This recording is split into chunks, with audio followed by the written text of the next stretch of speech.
Chapter 180. Perhaps because of the home field advantage, the two brothers completely became the little guy's followers. When they woke up, Chen-Shi had just finished helping them wash up, and the two brothers rushed into the West Wing. The little guy was already sitting on the chair and eating breakfast. When he saw them rushing in, he held up a steamed bun and smiled at them. Time for breakfast. Children don't know what is polite, so they rushed over as soon as they entered the door. The older brother saw that there was only one chair in front of him, so he pushed his younger brother away and quickly sat on the chair himself. The younger brother was not happy, so he pushed him a few times and squeezed in to sit with him. "You go over there." "I don't want to. I want to sit here." "Get out of the way. You're squeezing me." "Why? This is not your chair." Qin Ruoying looked at the two brothers and then got up to give the seat to the younger brother, which stopped their first quarrel of the day. This was the bad thing about twins, they always wanted to win or lose. Qin Ruoying was serving the three little guys, but Chen-Shi suddenly received a call from Gu Lao. The old man was delayed by something, so he would not be back until the afternoon. Although he believed that Chen-Shi would not treat the two brothers badly, out of concern for his grandson, Gu Lao talked with Chen-Shi for a while, and then euphemistically expressed that he wanted to talk to the two brothers. Hearing this, Chen-Shi turned on the speaker and put the phone in front of the two brothers. The two brothers, one after another, related in a little while what they had done on the previous day. After listening, Gu Lao finally felt relieved and hung up the phone. Chen-Shi told the two brothers that their grandfather would come back in the afternoon to pick them up. However, what he did not expect was that the two brothers were not sad at all after hearing the news, but jumped with joy. "Uncle! Can you take us out to play?" "Huh? Where do you want to go?" "The amusement park." Hearing this, Chen-Shi and Qin Ruoying couldn't help but look at each other. It was probably because they heard Nyan bragging about her experience at the children's playground that the two brothers engraved the place in their minds. Just like Nyan in the past, she was very envious of others, but Auntie Zhang couldn't bring her along. Thinking about it, it was quite pitiful. Thus, Chen-Shi patted the brothers' heads and said with a smile, "Okay, Uncle will take you there. We'll leave after breakfast, okay?" "All right." The two brothers were so excited that their faces turned red, while the little fellow was smiling proudly at the side, as if silently saying that they were basking in her light. What was the reaction of the child when he was excited? He stomped his feet. After hastily eating breakfast, her brother ran to the steps outside the West Wing. He kept jumping and shouting, "Hurry up, hurry up. It's almost afternoon." When the younger brother saw this, he also ran out and kept stomping his feet on the steps. No one knew what they were doing. The little fellow was really proud today, and the smile on his little face never stopped. After a simple packing, Chen-Shi carried the little fellow, and Qin Ruoying held the two brothers, 2 adults and 3 children, and the group of 5 slowly walked out of the courtyard. It was still troublesome for the 5 of them to take a taxi. The 3 little fellows didn't want to be separated, and Chen-Shi didn't want to be separated from Qin Ruoying, so it wasn't until the 3rd car that the driver finally agreed to give them a ride. He also asked one of the little fellows to hide and not be seen by the traffic police. The Children's Experience Museum last time was for civilian consumption, so this time Chen-Shi was going to take them to a high-end one. Enchanting with LNEFRENDS, a children's amusement park that didn't even have a Chinese name, was known as the cutest fairy tale world in Shangjing, and was also a holy place for internet celebrities to take photos. This place couldn't be entered without children, so many internet celebrities had to make a special trip to borrow a child. The tickets were very expensive because it was the weekend, and the package cost 568 yuan. It was limited to 1 adult and 1 child, and they could only play for 2 hours. This place was not as big as the Children's Experience Museum last time, but the decoration was extremely exquisite. After putting on anti-skid socks and walking in, they were greeted by a giant teddy bear about 3 meters tall. The three little fellows had never seen such a big teddy bear in their lives, so they were shocked on the spot. The teddy bear sat on the ground, and both of its legs were about 1 meter tall.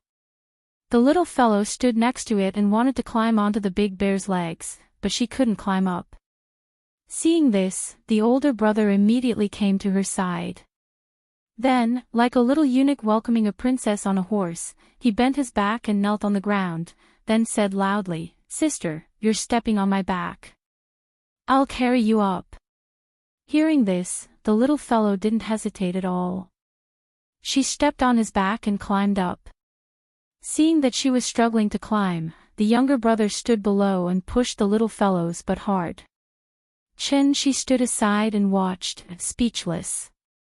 Qin Ruoying saw his expression and knew that he felt that his daughter was at a disadvantage again, so she couldn't help but complain, "They're still children. Why do you have so many dirty thoughts?" Okay, I'm dirty. After being scolded by his wife, Qin had to raise his hands and surrender with a wry smile. The couple didn't interfere with their actions. After the little fellow climbed up, the younger brother also wanted to step on the older brother's back and climb up.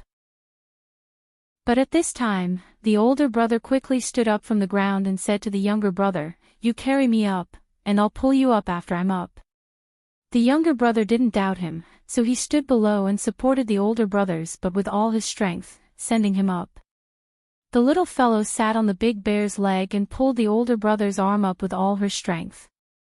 With their joint efforts, the older brother successfully climbed up. However, after the older brother went up, he didn't pull the younger brother. After making a face at the younger brother, he laughed proudly and said, "Come up by yourself." With that, the older brother jumped onto the other leg of the big bear. The younger brother stood below and looked at the little fellow and the older brother on the big bear's leg with a confused expression. He tried to climb up by himself, but the big bear's leg was higher than him, so it was impossible for him to climb up. "I'll pull you up." The little fellow couldn't stand the older brother's behavior, so she immediately lay on the big bear's leg and reached out to the younger brother. However, her strength was limited, so she couldn't pull the younger brother up by herself. The younger brother slipped down again. Looking at the older brother's proud look, the more the younger brother thought about it, the more wronged he felt. He couldn't help but cry out of anger. Seeing this, Qin wanted to go forward and help his younger brother, but he was stopped by Qin Ruoying. "Wait, let's see." Sure enough, seeing the younger brother cry, the smile on the older brother's face froze. He thought for a moment and immediately jumped back, then lay on the big bear's leg and said to the younger brother, "Don't cry. I'll pull you up." With that, the older brother stretched out his hands to the younger brother. The little fellow also stretched out her hands again. The younger brother wiped his tears, glanced at the older brother, and then stretched out his hands very aggrievedly. Finally, with the joint efforts of the little fellow and the older brother, the younger brother successfully climbed onto the big bear's leg. Although the older brother finally pulled him up, the younger brother seemed to be still angry with the older brother, so after coming up, he directly jumped onto the other leg of the big bear to sulk. At this time, Qin Ruoying took out her mobile phone with a smile, then came to the big bear and took a group photo of the three little guys. In the photo. Chapter 181. In KIDs with only the ticket price for friends was so high, but seriously, it was not worth the price. Especially for people like Qin who could only take a few photos all year round, this place was not as entertaining as the Children's Experience Center that he took the little guy to last time. There were only a few main amusement facilities here: Brown Bear's rock climbing wall, Coney Rabbit's spider tower, Edward slide, Leo the frog's trampoline, Steamed Bun Man's sky net, as well as a pink ocean pool and some scattered small toys. The biggest selling point was not the children's entertainment facilities at all, but the decoration design style. The background was white, giving people a clean and bright feeling, and there were giant dolls everywhere. Once people walked in, they would feel like they were in a fantasy world. Therefore, it became a selfie mecca for online celebrities to show off their love. The designer probably targeted the parents, not the children themselves. That was why it was so popular. Of course, this did not mean that this place was useless. After all, these entertainment facilities were still very attractive to children. The children's paradise was divided into 2 levels. The upper level was a hollow climbing net with a rotating slide in the middle. Perhaps because there were so many people, the voices of the 3 little guys were particularly loud, attracting a lot of attention as soon as they came in. The weekend ticket was 200 yuan more expensive than the weekday ticket, so there were fewer people. The 3 little guys walked into the children's paradise. As soon as they saw the climbing net leading to the 2nd floor, the older brother immediately shouted, "I want the slide." His words were like a spark thrown into a barrel of explosives, instantly igniting the little guy and the younger brother. The 3 little fellows rushed towards the climbing net almost as if they were trying to outdo each other. They had to compete to see who could climb faster, and who fell behind was a puppy. The parents could only wait below, so the couple sat by the ocean pool and quietly watched the 3 little guys play. There were many people who came here to take photos, and there was even an internet celebrity lying in the ocean pool and doing a live broadcast. Perhaps affected by the surrounding atmosphere, She asked Qin Ruoying to take out her mobile phone. The 2 of them also planned to join in the fun and take a selfie. Just as the 2 of them leaned together to take selfies with their mobile phones, a little girl holding a DSLR carefully approached them. "Hello, I'm a student from Peking University's photography department. Can I take a picture for you?" The little girl's name was Sun Yuanyuan. Her name was round, but she was actually a skinny little girl who was less than 1.6 meters tall. In terms of age, she was about the same age as Qiao Yuan, so she seemed a little shy. After saying this to Qin Ruoying, Sun Yuanyuan held the SLR camera and stood in front of the couple with a nervous expression. Qin Ruoying glanced at her and did not answer immediately. Instead, she turned to look at Qin Shi. After the couple communicated silently, Qin Shi nodded with a smile and said, "Then I'll have to trouble you." "Thank you." Hearing Qin Shi's reply, Sun Yuanyuan couldn't help but nod excitedly, then took a few steps back with the camera. Qin Shi didn't know much about photography. He thought that professionals like them would have a lot to pay attention to, so he asked politely, "What do you want us to do? Do you want us to pose in any way? It's natural to shoot portraits. You can be more casual, just like when you took the selfie just now." Sun Yuanyuan knelt on the ground with one knee, holding the lens with one hand and the camera with the other. She was clearly in the zone, so her speech was much clearer and more fluent than before. "That's all." "Yes, yes. That's all. You can be more casual and do whatever you want." The couple sat side by the ocean pool. Qin Ruoying thought for a while, then gently leaned her head on Qin Shi's shoulder, and Qin Shi naturally held her hand. They didn't look at the camera, but stared at each other, and in less than a second, they were in the zone. It was a common look between lovers. Seeing this, Sun Yuanyuan was excited on the spot. Click. Click. Click. After pressing the shutter several times, she stood up again with the camera. Sun Yuanyuan looked at the photos, and her face was full of excitement. Judging from her expression, she seemed to be very satisfied with these photos. "Take a look. Are you satisfied?" The photo rights belonged to the couple, so she immediately took the camera and handed it to them. "It's okay, I like it." Qin Ruoying smiled and nodded. Hearing this, Sun Yuanyuan couldn't help but clench her fists in excitement. She said excitedly, "Can I add you on WeChat? I'll send the photos to you after I export them." Qin Ruoying didn't have WeChat, so Qin Shi said with a smile, "Add me." "Okay." After exchanging WeChat with Qin Shi, Sun Yuanyuan didn't leave, but kept looking at the photos with the camera. The more she looked at the photos, the more she liked them. Sun Yuanyuan held the camera for a long time. After seeing that the couple didn't leave, she carefully leaned over and asked with a complicated expression, "I think this photo is very good. There's a photography competition next year, can I take it to participate?" Participate? Hearing this, Chen-shi suddenly frowned. When Sun Yuanyuan saw his expression, she immediately waved her hand and said anxiously, "It's okay if you can't, I'll take it back and keep it.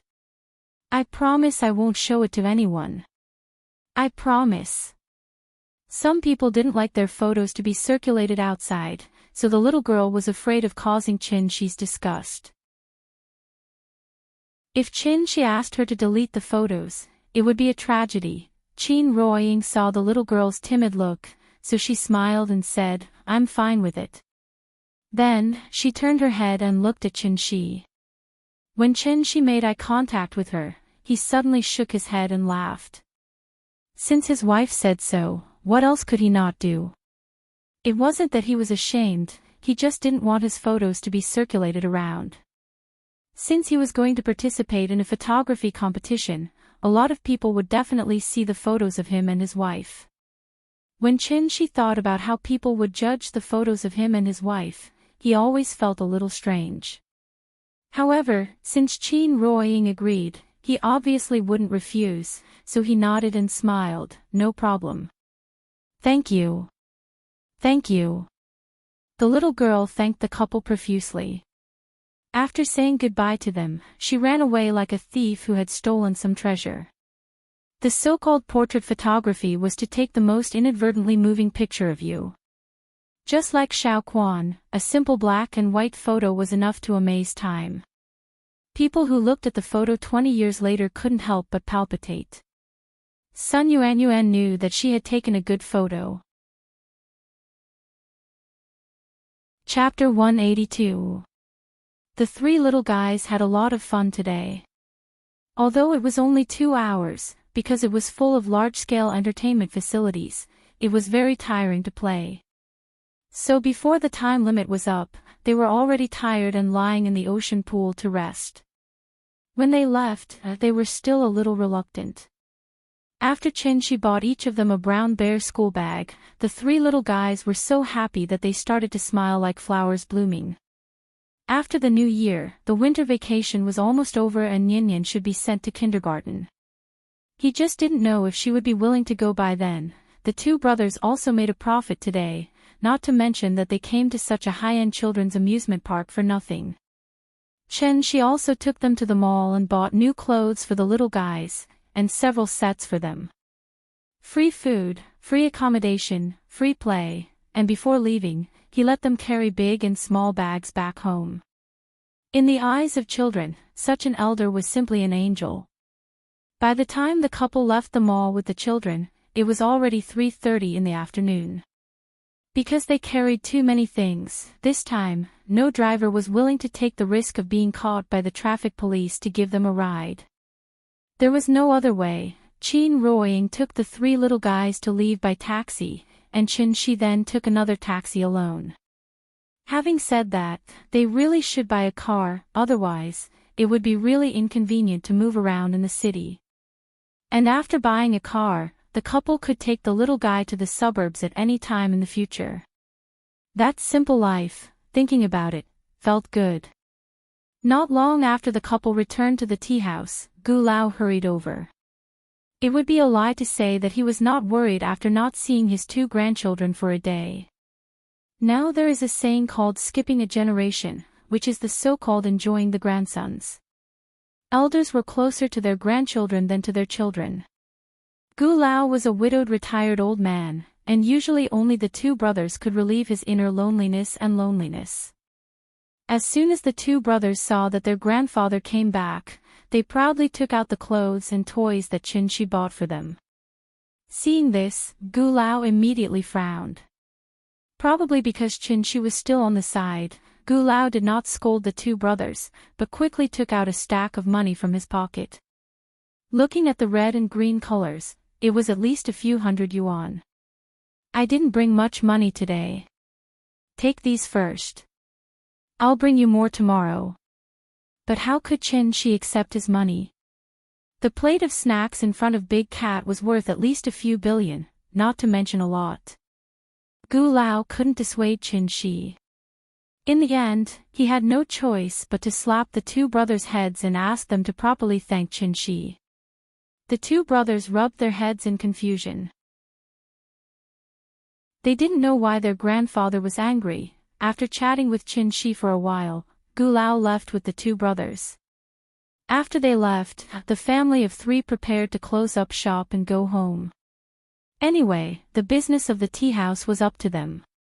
Although it was a little early today, it didn't matter.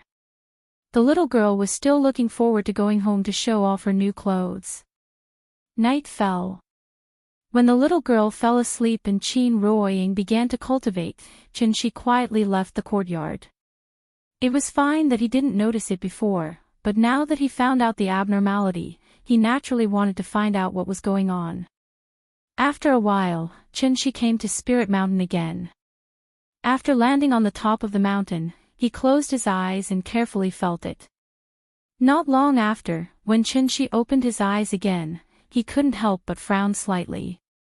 Last night, he set up a spirit gathering formation and used all his strength, which caused Spirit Mountain to lose at least 10% of the spirit energy of heaven and earth overnight. The spirit energy of heaven and earth was known as the origin of all things. As long as this planet did not become a dead one, then the spirit energy of heaven and earth could be called a renewable energy source like solar energy and water energy. It could be regenerated, but it also needed a process. The spirit energy of heaven and earth here was really plundered by Qin Shi.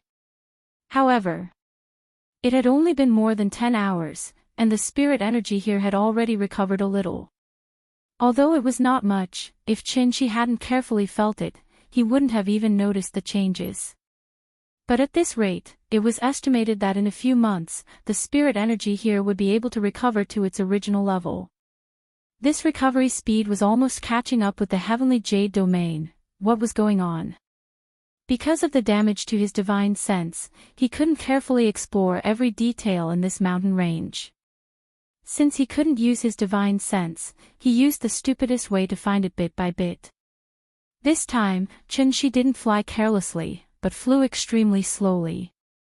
Like plowing the ground, he plowed Spirit Mountain from beginning to end. However, he spent 2 hours carefully studying Spirit Mountain, but he still didn't find anything out of the ordinary. Everything was so natural. But the more it was like this, the stranger it seemed. Qin Shi had been back on Earth for a while. How could he not know the situation on Earth? Earth was not a dead star and could still produce spirit energy of heaven and earth. But the speed was like a locked faucet, only opened a little, so it took half a day to fill a basin of wash water. But now, it was like a faucet burst. As soon as the faucet was opened, the water gushed out crazily. This speed was almost catching up with the heavenly jade domain. What kind of place was the heavenly jade domain? It was a cultivation holy land that could give birth to an immortal emperor. Just like a dam that had just been opened, the water level downstream would not rise in a short time. But if this continued, then the spirit energy of heaven and earth would continue to increase. If this continued, earth would inevitably become the second heavenly jade domain. Earth's spirit energy recovered. As soon as this thought appeared in Qin Shi's mind, his heart couldn't help but jump, and his whole body couldn't help but tremble. This matter involved too much, and even Qin Shi was a little shocked. In order to verify his guess, Qin Shi pondered for a while, then rushed to the sky and went straight to the Qinling Mountains. Because he was familiar with that place. After the spirit binding array was activated, it set off a tide of spirit energy. Now that the array had been destroyed, the accumulation of the village for hundreds of years was also destroyed. Logically speaking, the spirit energy of that place would inevitably drop by a level. So he only needed to go there and take a look to know what was going on. The moonlight in the Qinling Mountains was very bright. The moonlight was like a silver radiance, shining on the piles of snow and reflecting the cold light, illuminating everything around. The village had been reduced to ruins, and the villagers had all left. In the center of the ruins, there was a huge semicircular crater left behind after the battle between Chen Shi and the Immortal General. Immortal cultivators were not nuclear bombs, and after collision, there would be no radiation. Instead, a lot of true essence would escape. True essence was the product of refining the spirit energy of heaven and earth, so the deepest part of the crater was the place with the densest spirit energy. In the huge crater, a tulip was leisurely blooming in it. Tulips were very resistant to cold, and could withstand a low temperature of -35°C in winter. When the temperature returned to above 8°C, it could begin to grow. But under the stimulation of the surging spirit energy, this tulip actually bloomed in this cold winter. The spirit energy of heaven and earth here had actually recovered to the level before the array was destroyed. Chen Shi frowned as he floated above the ruins, staring at the deep crater in front of him in a daze. Suddenly, a thought jumped out of his mind.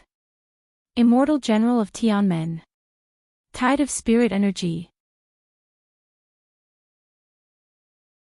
Chapter 183. There were some things that one wouldn't know if one didn't want to know. Because the spirit energy on Earth was too sparse, Chen Shi had never paid attention to the ancient legacies on Earth. It was like letting a wolf into a flock of sheep. He ate and slept every day. Why should he think so much? To put it bluntly, he didn't feel threatened. After all, this wasn't the heavenly jade world. Spirit energy was like oxygen. It flowed. Therefore, even if some places had high levels of oxygen and some had low levels of oxygen, there would never be a situation where there wasn't any oxygen at all. If the heavenly jade world was compared to a bathtub, then Earth was a bucket. If he scooped up a bowl of water from the bucket, it would reduce the water in the bucket by a large amount. But what if the bucket turned into a lake with running water and a stable supply of water? As a deity transformation cultivator, it was simply impossible for him to drain a cultivation planet that was as beautiful as heavenly jade. At the current rate of development, it was only a matter of time before Earth turned into a cultivation planet. In Chen Shi's knowledge, this was already beyond the scope of a cultivator's ability. Even an immortal emperor couldn't turn a declining cultivation planet with sparse spirit energy into a cultivation holy land with abundant spirit energy. What was going on? Chen Shi silently looked at the ruins in front of him. Although there were thousands of doubts in his heart, no one could answer him. After all, who in this world could compare to him in terms of understanding and comprehension of the world's spirit energy and the heavenly Tao? If even he couldn't explain it, who could? A bone-chilling wind howled. Even with Chen Shi's cultivation, he actually felt a chill that he hadn't felt in a long time. He seemed to know too little about Earth and his own home planet. In fact, if one really wanted to delve deeper into it, the biggest question in front of Chen Shi was, how did he get to the heavenly jade world? How did he get there? Who sent him there? How did he get there? Even soul formation cultivators would be severely injured after crossing the void and returning. How did he wake up to the heavenly jade world as a mere mortal? Why? Why? Was it all just a dream? Because only in a dream would such a fantastic story appear. As a spirit-severing cultivator, he had already experienced countless trials and tribulations. So how could he not know whether this was a dream or not? If it wasn't a dream, then what kind of terrifying unknown existence was it? Thinking of this, Chen Shi couldn't help but feel inexplicably irritated. He had been cultivating for 500 years, and it was only at this moment that he suddenly realized something. It turned out that he was still an ant-like existence in front of some unknown power. All of a sudden, he felt an extremely stifling sensation. After returning to Earth, even though he was half-crippled, Chen Shi could still be said to be the most powerful person in the world. However, as long as he didn't step into the Immortal Emperor realm, he would always be immortal. How insignificant were mortals? Even if he had reached the soul formation stage, he would only be one of the stronger ants among thousands of ants. Under the frosty snow and the bright moon, Chen Shi's lonely figure floated in the air. He looked up at the bright moon. Then, he suddenly looked up to the sky and roared. Surging true core strength kept surging out of his body. As his sleeves fluttered, an invisible shockwave spread out wildly with him as the center. Boom! Boom! Boom! It was like a bomber carrying out a carpet bombing. With Qin-Shi as the center, wherever the true essence spread out, all the rocks and vegetation would explode and scatter in all directions. In the blink of an eye, the already incomparably huge crater was actually expanded by him once more. A sword and a knife appeared in Qin-Shi's hands again. However, just as he was about to merge the sword and knife, Qin-Shi's mind suddenly flashed with the smiling faces of Qin Ruoying and Ninian. The frost sword and knife turned into snowflakes again and fell one after another. Then, Qin-Shi's figure suddenly disappeared above the ruins. The next morning. Maybe it was because of the time they spent together that the husband and wife almost reached the level of telepathy. Therefore, after Qin Ruoying got up, she felt that something was wrong with Qin-Shi today, but she couldn't tell exactly what was wrong. After serving the little fellow breakfast, Qin Ruoying helped Qin-Shi pack up as usual.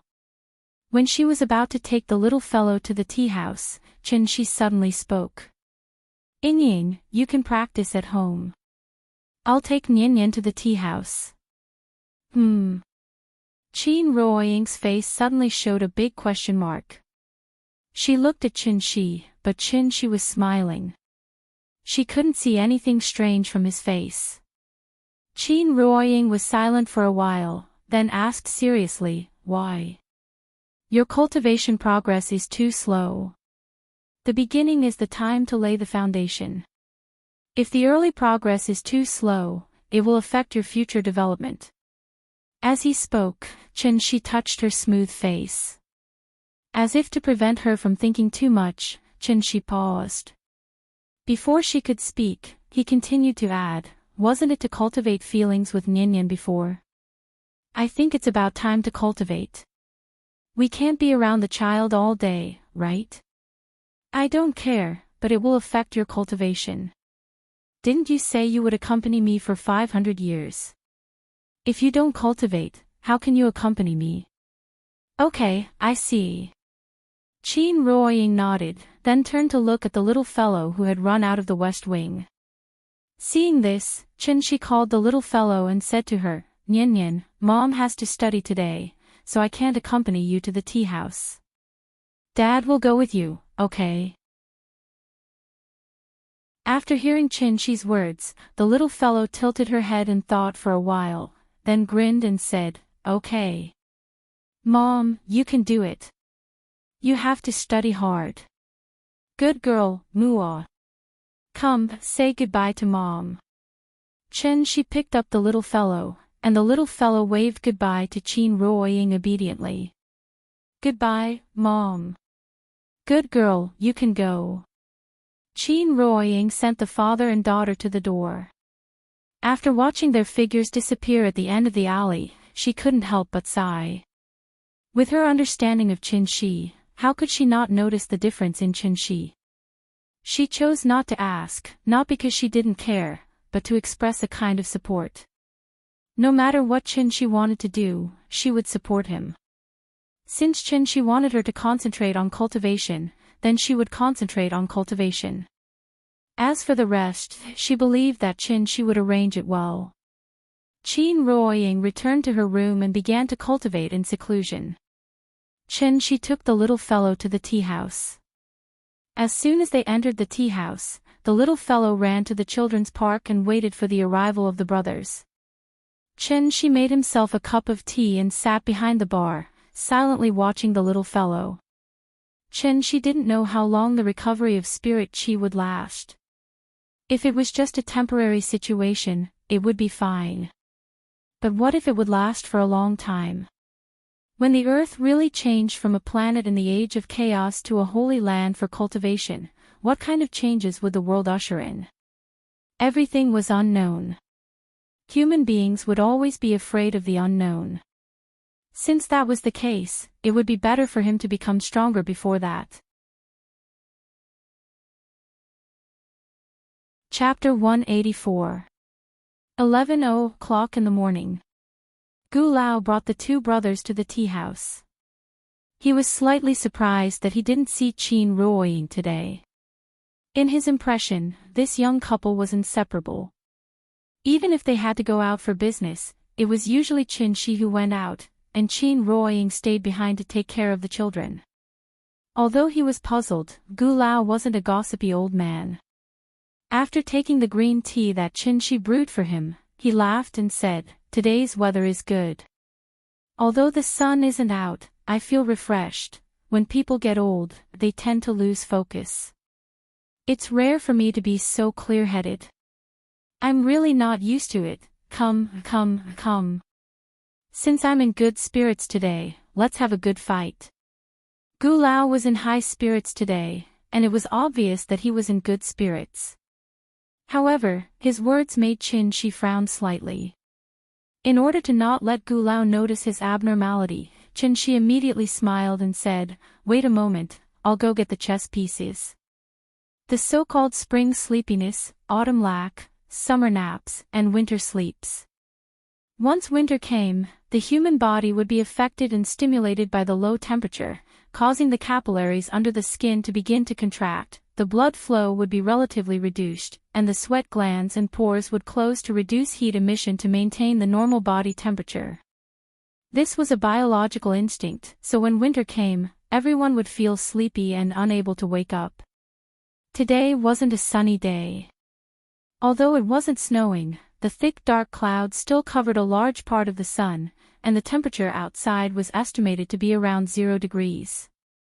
The reason why Gu Lao was in good spirits was clearly because of the recovery of spiritual energy, causing the spiritual energy in Hohai to skyrocket. It was almost at the level of Zongnanhai. Living in such a place, of course, one would feel refreshed.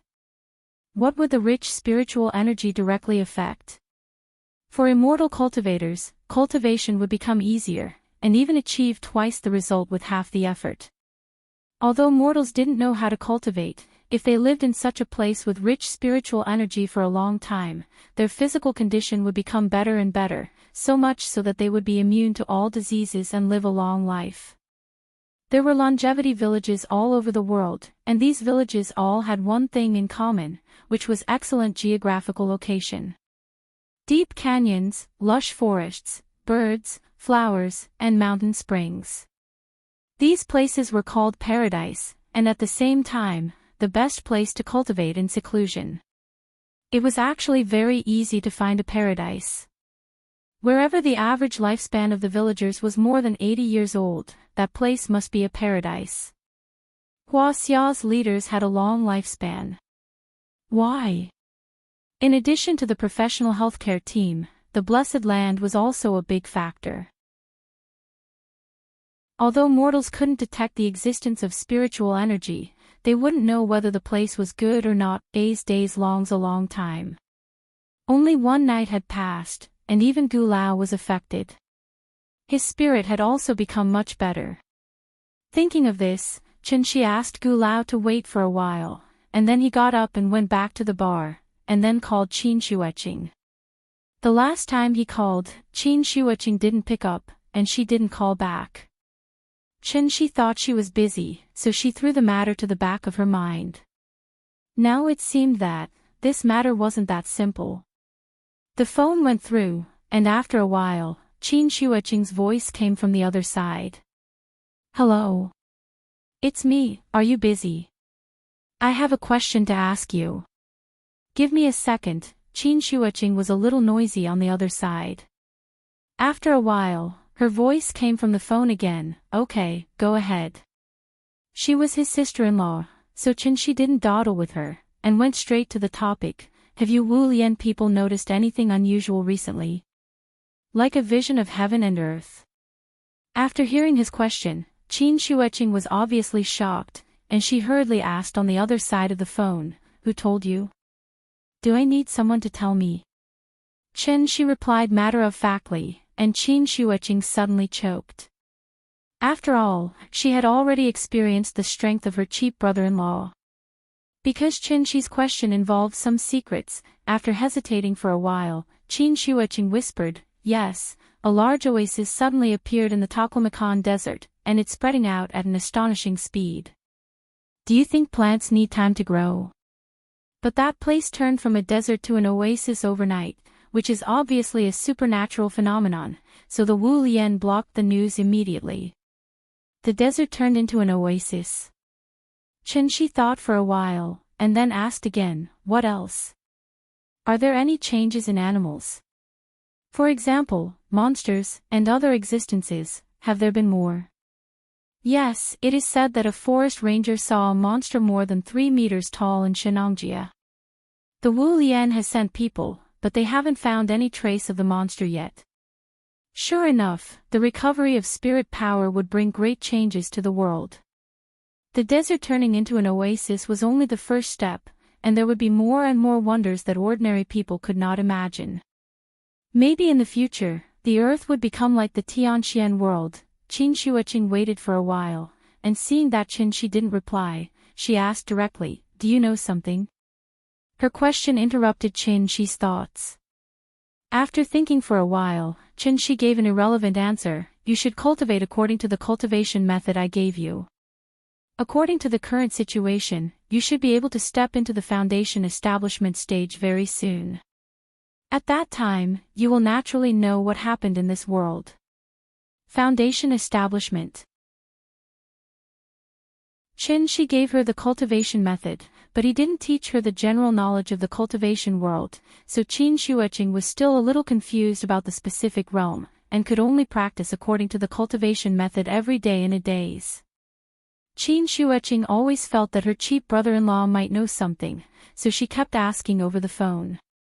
However, Qin Shi didn't answer her questions at all, but said directly, "That's it, I'll hang up first." Everything happened too suddenly, and the time was still short, so Qin Shi couldn't make any conclusions for the time being. There was always a process to everything, and instead of making wild guesses, it was better to see the results when the time came. "Hey, wait, you said that as long as I form the golden core, my broken arm will be able to recover. Then Qi refinement, foundation establishment, golden core. What's above that? What level are you at?" "Soul formation." After saying that, Qin Shi didn't say anything more and directly hung up the phone. Hearing the beeping sound of the phone, Qin Shuiqing couldn't help but think over and over again. Qi refinement, foundation establishment, golden core. Soul formation. Chapter 185. For the next few days, Qin Shi would bring the little girl to the tea house to date with the brothers every day. Qin Ruoying, on the other hand, was cultivating hard at home. Out of the 24 hours in a day, she really did cultivate for 20 hours. Cultivation was a boring thing to begin with. Since she had already decided to embark on this path, learning to enjoy the boredom and experiencing different kinds of pleasure from cultivation was the only thing Qin Ruoying had to do at the moment. Qin Shi had been paying attention to the news reports during this period. In addition, he was also constantly paying attention to the headlines, Weibo, public accounts, and other media platforms. Things were different now. With the arrival of the mobile internet era, even the old man selling pancakes on the street learned to use QR codes to collect money.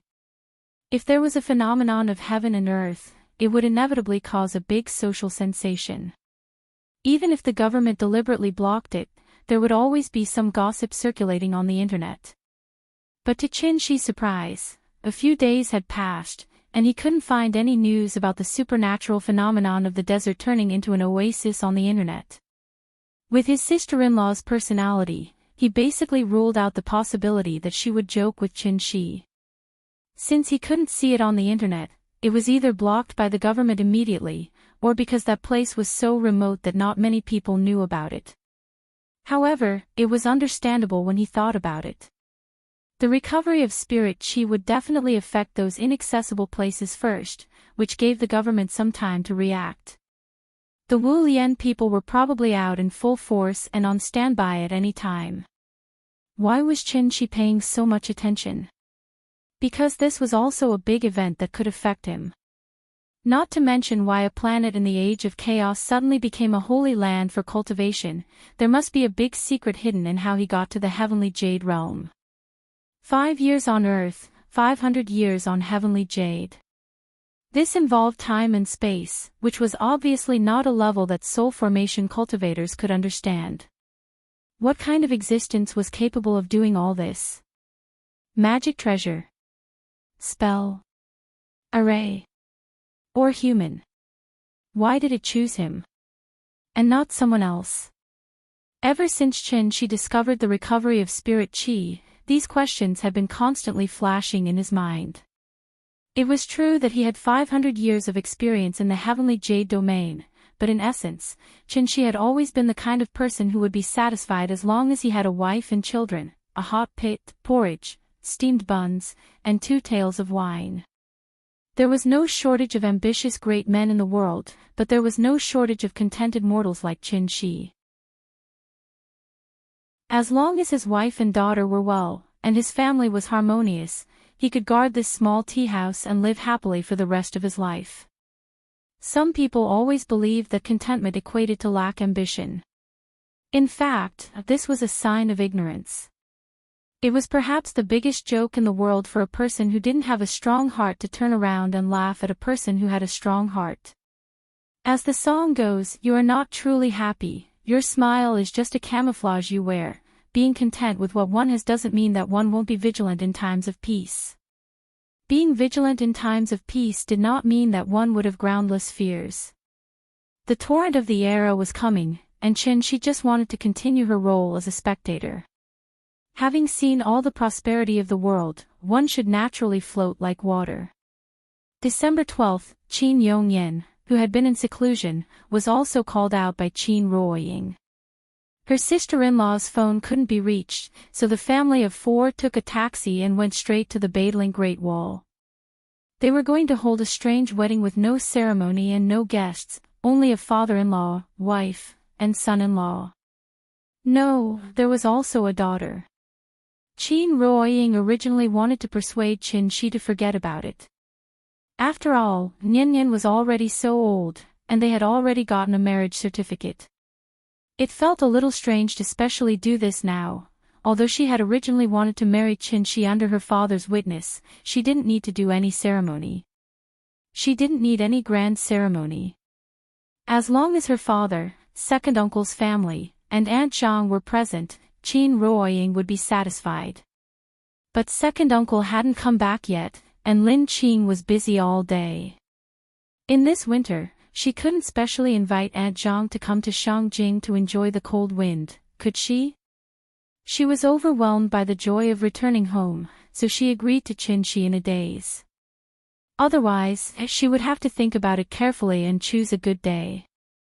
For example, after the new year, when the winter was over and the flowers bloomed in spring, it would be good. However, Qin Ruoying wanted to change the day, but Shi didn't agree. What a joke, how could he delay the matter of marrying a wife? It didn't matter if his family and friends were not there, as long as his father-in-law was there. The ceremony was not important, but the intention was important. Shi didn't tell the little fellow what they were going to do today. He just said that he was going to take her for an outing, which made the little fellow very happy and excited. Qin Yongyan seemed to want to cultivate a relationship with the little fellow, so as soon as they got in the car, he let the little fellow sit on his lap and then let the little fellow climb around him. The Badeling Great Wall in December was not as lively as the National Day. Because it was in the mountains, the wind was particularly strong, and the temperature was several degrees lower than that in the city. The family of 4 bought the tickets and went up the Great Wall under the astonished gazes of the staff. The weather was too cold, and there were basically no tourists on the Great Wall at this time. The bare mountains were covered with snow everywhere. The cold wind whistled past. Afraid that the child would be cold, Shi wrapped the little fellow with Xinqi. The most beautiful scenery on the Great Wall was in autumn. Because there were many maple trees planted in this area, in autumn, standing on the Great Wall and looking down, one would see the maple leaves below as red as fire, which could be said to reflect the ancient Great Wall. This was also a great beauty in Shangjing. So, was the Great Wall not beautiful in winter? No, no. Looking inside and outside the Great Wall, there was only luxuriant. Taizu only used such a poem to accurately summarize the beauty of the Great Wall in winter. Boundless and vigorous. Qin Yongyan held the little fellow and followed Qin Shi to the beacon tower on the north fifth floor. Seeing that he stopped moving forward, she asked with a smile, "What do you want to do for your wedding? Can you tell me now?" Qin Shi had been mysterious today. After hearing Qin Yongyan's words, Qin Ruoying immediately turned to look at Qin Shi. She also wanted to see how Qin Shi was going to hold the wedding. Hearing this, Qin Shi smiled mysteriously at them, then turned and walked to the edge of the Great Wall. Immediately after, he pointed to the vast mountains covered with snow in front of him and said to Qin Ruoying with a smile, "Why do we have to hold a wedding?" Because a wedding is not a formality, it can bring a sense of ceremony to us. A sense of ceremony can make us more deeply remember everything that is happening now. Life is dull. No matter how passionate two people are when they are in love, when they are together, it will become daily necessities and domestic affairs. Dull life always tends to wear away our edges and make us forget who we were in the beginning. That's why people try their best to think of all kinds of romantic festivals and ceremonies. They want to use the sense of ceremony to remind themselves not to forget their original intentions. Just like the saying goes, life is not just about the present, there is also poetry and the future. Since ceremonies are all thought of by people, then I can also think of a ceremony that is different from others, a ceremony that belongs only to us. Speaking of this, Qin Shi winked at Qin Ruoying, making her laugh. Only you can do it. Perhaps because Qin Yongyan and the little guy were still next to her, Qin Ruoying's face showed a bit of a shy expression for the first time. Qin Shi did not know if he was thick-skinned or not, but in short, he completely ignored his father-in-law and focused all his attention on Qin Ruoying. At this moment, he only had eyes for her. After gazing at the lover in front of him affectionately, the love in Qin Shi's heart suddenly gushed out like spring water. He turned around and faced the mountains. Looking inside and outside the Great Wall, there was only luxuriance. Qin Shi suddenly waved his hand and motioned for Qin Ruoying to come to his side. Qin Ruoying stood beside him and glanced at the barren mountains below. She suddenly had some doubts. What was there to see in this place? At this moment, Qin Shi suddenly shouted at the mountains in front of him, "Ying, deep feelings are not as good as long-term companionship. There is no need to say more about love. Today, I will let Qing Shan wear red makeup for you." As soon as his voice fell, Qin Shi suddenly stepped on the ground. The true essence that he had accumulated for 500 years burst out in an instant, crazily gushing out from his body, suddenly shaking the whole mountain range. With Qin Shi as the center, the invisible true essence continued to spread out. In an instant, it was as if the god of spring had issued an edict. Wherever the true essence reached, flowers and trees bloomed. But the most abundant thing here was not flowers, but maple trees. On the snow-covered mountains, countless bare tree trunks suddenly sprouted, and new leaves grew at a speed visible to the naked eye. Like a landscape painting that had been splashed with paint, the barren mountains in front of them were instantly dyed green. Following that, the green turned to yellow, then red, until the forest was dyed with layers of green and gold. Chapter 186. Wow! The little fellow looked at the magical scene in front of her, and her little mouth couldn't help but turn into an O shape. She sat in Qin Yongyan's arms and couldn't help but feel a little excited when she saw the fiery red leaves on the mountain. "Grandpa, Grandpa! I want to go and see. Come over a bit." The little fellow wriggled her body and signaled Qin Yongyan to take her to the edge of the city wall. She wanted to take a closer look at the bright red maple leaves that covered the whole mountain. Qin Yongyan finally came back to his senses after being shaken by her. The heavy snow had passed, and in the blink of an eye, it was the winter solstice. It was supposed to be the late winter when everything was dormant, but Qin Shi's words actually made the plants on the mountain grow in reverse. In an instant, they had sprouted, grown leaves, sprouted stems, bloomed flowers, and bore fruit. According to legend, there were immortals in ancient times whose words contained the heavenly laws. What was the difference between Qin Shi's action and that of the immortals? A moment ago, it was still a barren mountain, and the next moment, it was full of vegetation. Qin Yongyan was really shocked and inexplicably. The impact of this scene on him was even more violent than when Qin Shi killed great-granduncle. What kind of cultivation method did Qin Shi make him practice? Could it really be the immortal's inheritance? After this period of cultivation, Qin Yongyan was about to step into the late stage of qi refining, so his understanding of immortal cultivators was much deeper than before. Every realm of immortal cultivators could be divided into 3 stages: the beginning, the middle, and the end. For example, Qin Yongyan had already gone through 2 stages: the early stage of qi condensation, the middle stage of body tempering, and the late stage of aperture opening, which was about to step into. Once all the apertures were opened, then he could step into the second major realm of immortal cultivation, foundation establishment. It was also because of this that there was a huge gap between the early stage of golden core and the middle stage of golden core. Thinking of this, Qin Yongyan couldn't help but frown and silently glance at his son-in-law several times. He was now a little curious, what was Qin Shi's cultivation level? Just as Qin Yongyan was blindly pondering, the little fellow in his arms suddenly giggled. The child didn't understand so much. She only knew that the scenery in front of her was very beautiful, so she wrapped one arm around Qin Yongyan's neck and pointed at the maple leaves below the city wall with the other hand. She kept muttering that it was so beautiful. The mountain full of maple leaves facing the morning sun, the green mountain for you in red makeup. Qin Shi's ceremony was so shocking that Qin Ruoying held her lover's hand tightly and didn't come back to her senses for a long time. Due to the presence of his father-in-law, Qin Shi did not do anything too intimate.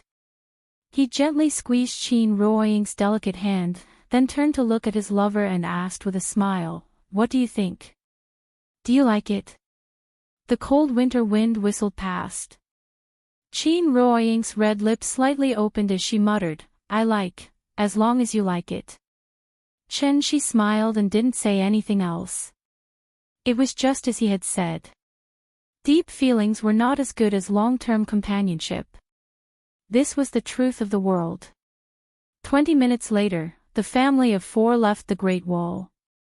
At this time, many local residents who heard the news had gathered at the ticket office at the foot of the mountain, ready to go up the mountain to see what was going on. This place was 1,000 meters above sea level. Even if it was a sunny day, the temperature was far below zero. The mountain full of maple trees bloomed in this season of frost. It could be said that the rain hit the pine trees green, and the frost dyed the maple leaves red. It was a wonderful scene. If nothing unexpected happened, this supernatural phenomenon would cause a sensation in the country in half an hour, and even attract the attention of foreign media. There was no ceremony, no guests, and even the most common bowing to heaven and earth, then to parents, and then to husband and wife. Qin Shi naturally called out, "Dad," which made Qin Yongyan and Qin Ruoying laugh. The little girl didn't know why her mother and grandfather were so happy, but when she saw that they were happy, she was also very happy. She lay on Qin Yongyan's shoulder and kept giggling. When they went home, the family of 4 didn't go directly home. Instead, they went to Quanju to treat the little girl to a meal of authentic Shangjing roast duck. When it came to eating roast duck, the duck leg was obviously the child's favorite part. In order to make it easier for the little girl to eat, Qin Ruoying specifically told the waiter not to keep the duck leg for her. After the dishes were served, the little girl proudly held a duck leg in each hand and gnawed on it until her mouth was full of oil. Today, the two brothers weren't around. The little girl bit the duck leg and suddenly remembered her other little friend, Big Cat. Recently, the little girl didn't disturb the big cat, so it was happy to be free. Moreover, it was allowed by Chin-Shi to stay at home and practice all day long like Chin-Roying. It didn't even need to go out. It was very leisurely all day long. They were sitting in a private room with a TV in it. As expected, during the afternoon news, Shangjing TV station broadcasted a special interview about the wonders of Badaling. It could only be said that the response was really fast. They even specially invited two professors from Tsinghua University, a botanist and a meteorologist. Perhaps it was because some departments had informed them in advance, so the two experts explained the reasons for the audience in front of the TV from a scientific point of view. Seeing this, Chin-Roying knocked on Chin-Shi's bowl with his chopsticks. It seemed that he wanted Chin-Shi to see what he had just done. Chin-Shi smiled and didn't take it to heart. The movement he made seemed spectacular, but in fact, it could only last for a short period of time. At the latest, the flowers and trees would all wither and go dormant the day after tomorrow. They would only be rejuvenated when spring came. Compared with the Taklamakan Desert becoming an oasis, it was simply dwarfed. Just take it as a warning to the people of the country in advance. If they saw any strange scenes in the future, they wouldn't be so surprised. After lunch, the family returned to the courtyard. The little girl specially left a duck leg for the big cat. As soon as she got home, she rushed to the main hall. Big cat! Big cat! Where are you? I'll treat you to a duck leg. Meow, the sound came from the roof. The little girl looked up and found that the big cat had actually jumped onto the roof beam. As soon as it saw the duck leg in the little girl's hand, it immediately jumped down from the roof beam and then circled around the little girl, wagging its tail. This guy was also a foodie. The duck leg was cold, but it didn't mind at all. Eat slowly. I'll give it all to you. The little girl touched the big cat's hair and said to it earnestly. Chin-Shi stood in the courtyard. After hearing what the little girl said to the big cat, he couldn't help but shake his head and laugh. The big cat had lived for many years, but now it was being treated as a child younger than it was by a 4-year-old child. The little girl was taking care of the big cat. This scene looked inexplicably harmonious. It was already afternoon, so they didn't go to the tea house today. Chin-Shi accompanied the little girl to watch cartoons in the West Wing, and Chin-Roying went to the East Wing to cultivate. The recovery of spiritual power was something Chin-Shi had never experienced before. So even he didn't know what kind of changes it would bring to the world. However, Chin-Shi speculated that the recovery of spiritual power would first affect the natural environment. After the environment changed, flowers and plants would also be affected. Then it would affect birds and animals, until it affected humans. How long this recovery of spiritual power would last and how long this evolution process would take were still unknown. Chapter 187. There was nothing to talk about these days. In a flash, it was the beginning of January. There were 3 hottest days in summer and 3 coldest days in winter. The third 9 days after the winter solstice was also the coldest time of the year. Because it was winter, ice had already formed in Hohai before the end of the 3rd and 9th day. Now that the lake was frozen, the anticipated ice skating rink was about to open. This was a big event that would be on the news.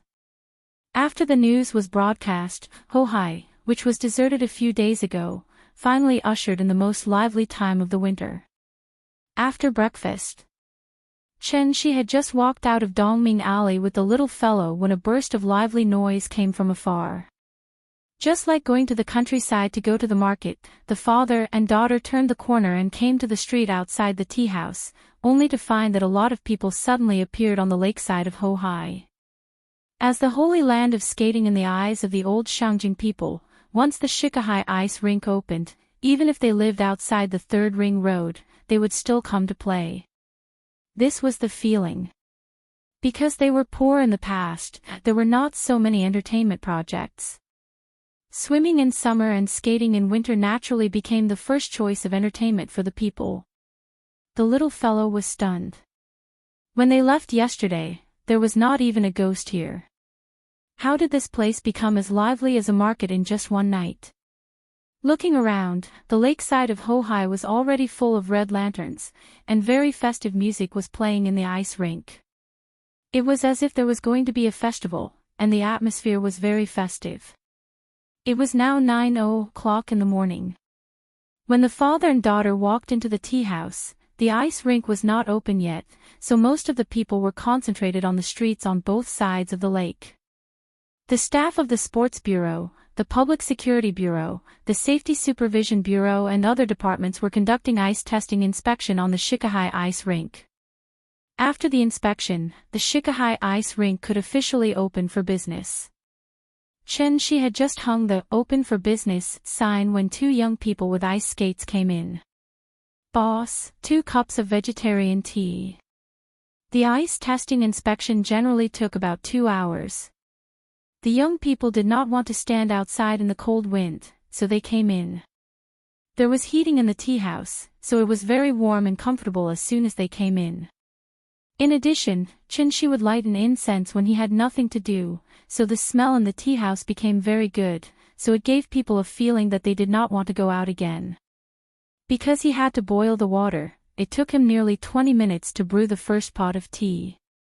Just as he delivered the 2 cups of tea to the young man, the tea house welcomed a new customer. There were 5 or 6 guests, men and women, old and young. It was obvious that they were a big family. This was the earliest day of business since Chen-shi took over the tea house. It could only be said that the peak season came too suddenly. The little girl sat in the children's playground, looking at the guests who kept coming in. Her little face was full of surprise. She was very sensible. When she saw that Chen-shi was alone, he had to greet the guests and pour tea for them. The little fellow took the initiative to run to Chen-shi's side. She raised her head and said sweetly, "Papa. Let me help you." "Good girl." Chen-shi smiled and stroked the little fellow's head. Then, he handed a cup of green tea to her and said, "Come on, give it to that uncle, and then to sister. Be careful, don't fall." Yeah. The little fellow nodded like she was pounding garlic.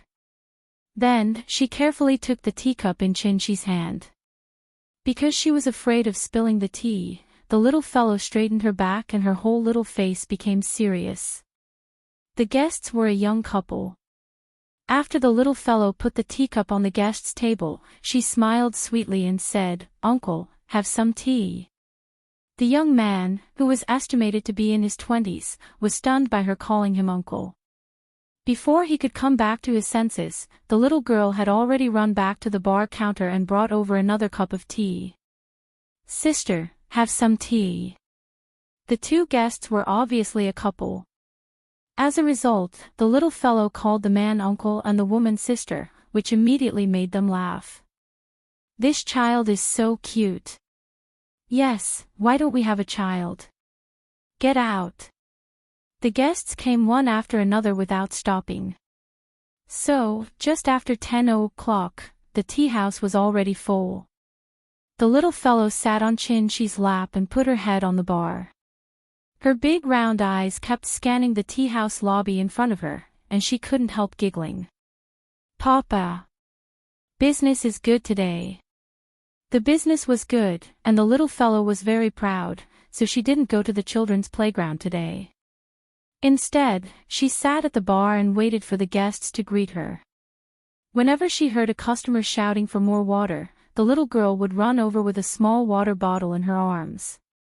To her, this kind of menial task of pouring tea was more fun than stacking blocks. According to his usual habits, Gu Lao usually came to the tea house after 11:00. It was estimated that he also knew the news of the opening of the Shikahai skating rink today, so he came much earlier than usual. As soon as the two brothers entered the door, they were immediately stunned by the lively scene in front of them. Here, here. As soon as she saw her friends coming, the little fellow excitedly waved to the two brothers. There were no seats in the tea house, so Chinchi asked Gu Lao to sit behind the bar, and the three little guys went back to their exclusive children's playground. About half an hour later, someone suddenly shouted, "The ice rink is open." This sentence was like throwing a match into a pile of explosives, causing a violent reaction in an instant. The guests asked Chinchi to pay the bill. As soon as he reported a number, before he walked out of the bar, the guests had taken the initiative to give him the money and then quickly walked out of the tea house. In less than 10 minutes, the tea house, which was full of guests just now, was deserted again, leaving only countless empty teacups and melon seed shells on the ground. Seeing this, Gu Lao called out the three little guys and then arranged work for them. The elder brother wiped the table, the younger brother swept the floor, and the little one was responsible for setting the chairs. After cleaning up the tea house, Chinchi calculated the income of this morning. In less than 2 hours, the tea house had earned 1,500 yuan. Today was also the only profitable day since he took over the tea house. After calculating the account, without waiting for the three little guys to speak, Gu Lao asked with a smile, "I'm old and can't run anymore. Why don't you take them out to play, and I'll guard the shop for you?" Hearing this, Chinchi glanced at the three little guys who were lying by the window and watching the fun, and said with a smile, "Okay, then you have a good rest here, and I'll take them out to play." Why was the tea house doing well? Because not far from the door was the fourth entrance of the Shikahai ice rink. The total area of the Shikahai ice rink was as high as 160,000 square meters, and there were as many as 10 ice entertainment projects. In addition to the traditional ice skating, there were also ice bicycles, ice motorcycles, ice slides, ice hockey, ice bumper cars, and so on. In addition, according to the area, the Shikahai ice rink was also divided into a free entertainment area, a comprehensive skating area, an ice hockey area, a speed skating area, an ice golf area, an ice bed passage, and a special children's entertainment area. How could the small artificial ice rink in the shopping mall be comparable to such a huge skating rink? As soon as they entered the ice rink, Chinchi rented an ice car for the three little guys. The so-called ice car was actually a simple sleigh with a row of iron stools welded on 2 iron bars. Chinchi sat in the front, and the three little guys sat behind him. After shouting, "Take off," Chinchi took 2 thin iron bars and kept drawing on the ground. Just like a boatman paddling, as he slid hard, he suddenly pulled the three little guys on the ice.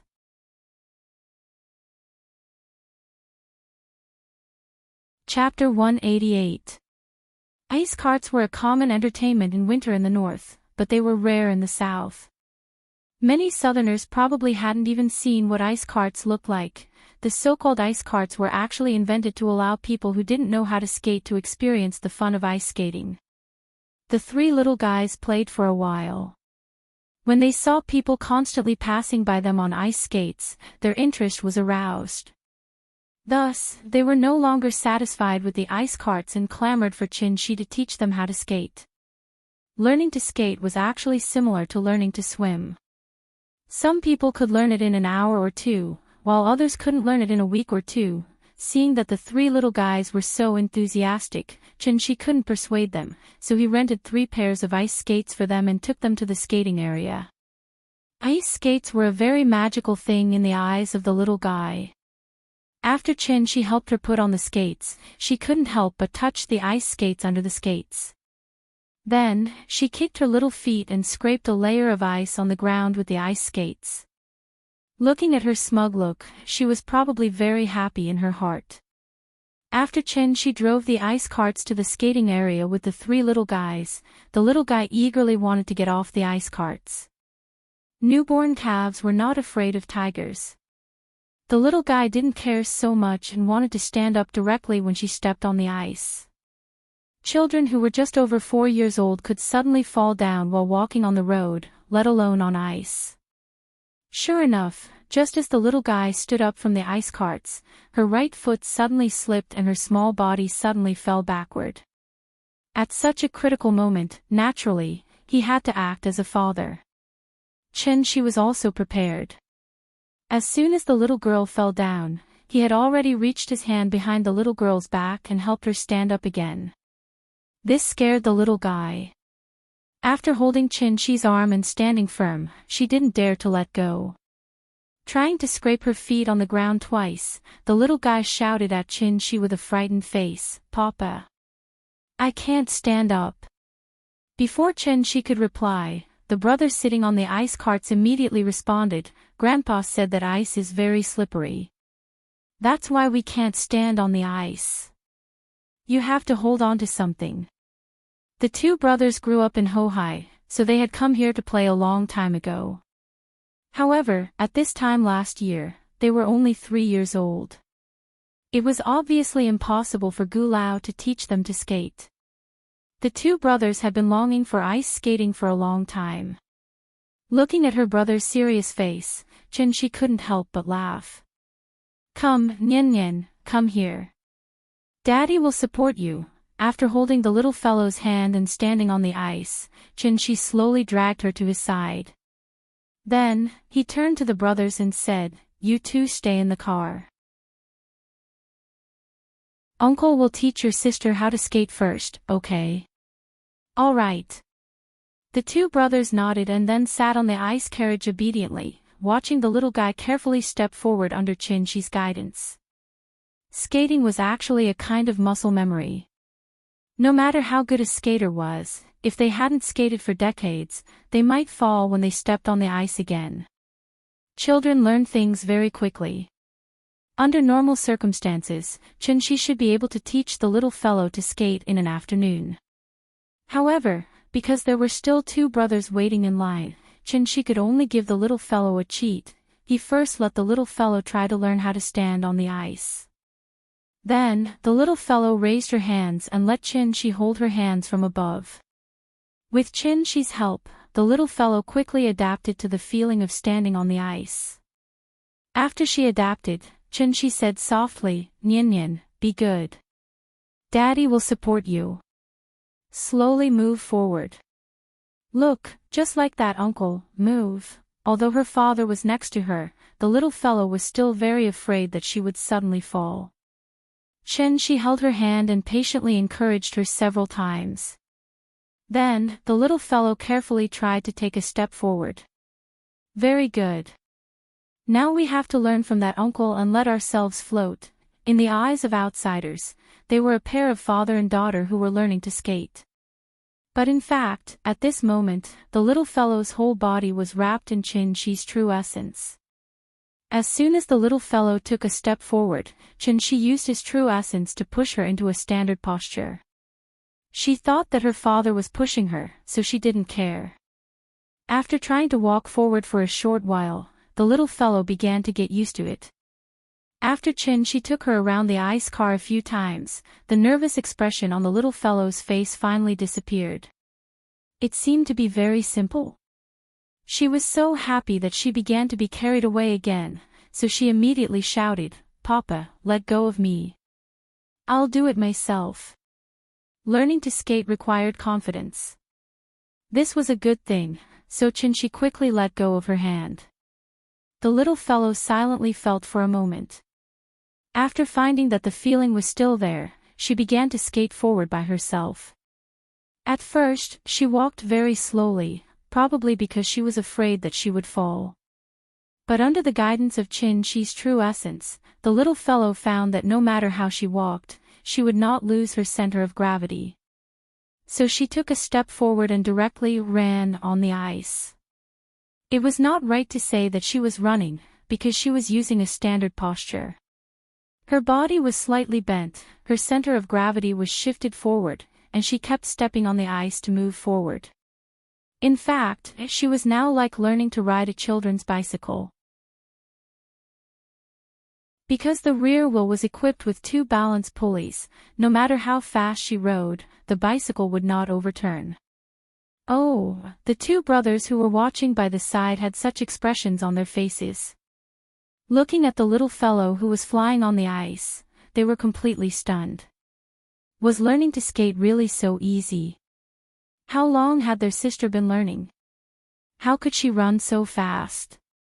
Thinking of this, the elder brother stood up from the ice car excitedly, ready to learn by himself. However, he was the same as the little fellow at the beginning. Just as he took a step forward, his whole body suddenly fell backward. If it wasn't for Chin-Shi pulling him back in time, it was estimated that her brother would have fallen hard. Come, don't worry. Uncle will teach you. Little by little, Chin-Shi held the elder brother in one hand and the younger brother in the other. According to what he had taught the little fellow just now, after they had learned to stand firm, Chin-Shi led them slowly forward. After they had adapted, Chin-Shi followed suit. He wrapped them with true essence and let them skate by themselves. In less than half an hour, the three little fellows, who could not even stand firm at the beginning, were now able to run unscrupulously on the ice skating field. Of course, their flying state was fake. They were just cheating. Chin-Shi used true essence to correct their movements. After they formed muscle memory, the three little fellows really learned to skate.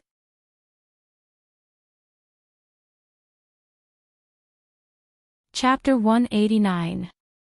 Today, the three little guys could be considered to be free. With the help of Chin-Shi's buff, they circled the skating area again and again.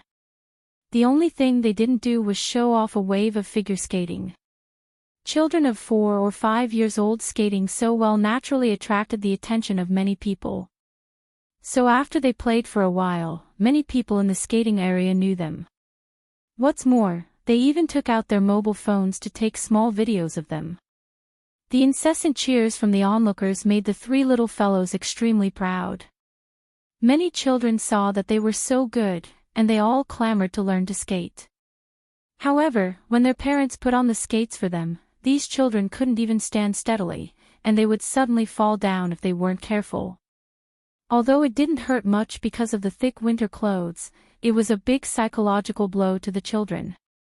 Why can others run so fast, but they can't even stand? Seeing others in such a sorry state, the three little guys were very proud, and their self-confidence was about to burst. Among the children in the world, they were the smartest. It was rare to see the three little guys so proud, so Chin-Shi didn't expose them, but let their self-confidence inflate. However, there was an obvious drawback to this. That was, the three little guys were so immersed in playing that they didn't even want to eat lunch. Under Chin-Shi's repeated shouts, they reluctantly skated over, and then returned to the tea house to prepare for lunch. With the opening of the Shikahai skating rink, the nearby shops would also welcome the peak season. The tea house's business was really good today.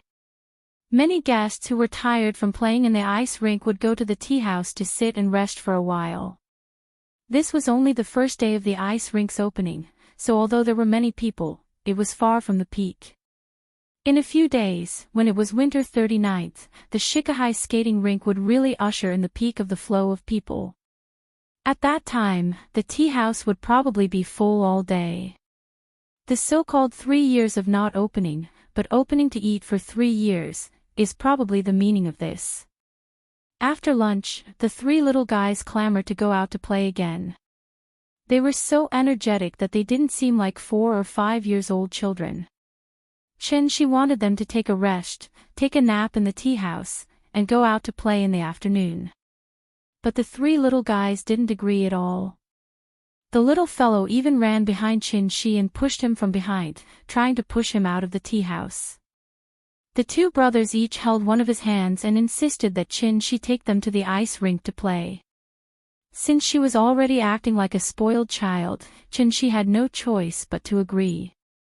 Just as they were about to head to the ice rink again, an old acquaintance entered the tea house. It was still Qiao Yuan. But today, she came alone. She was also dragging a suitcase.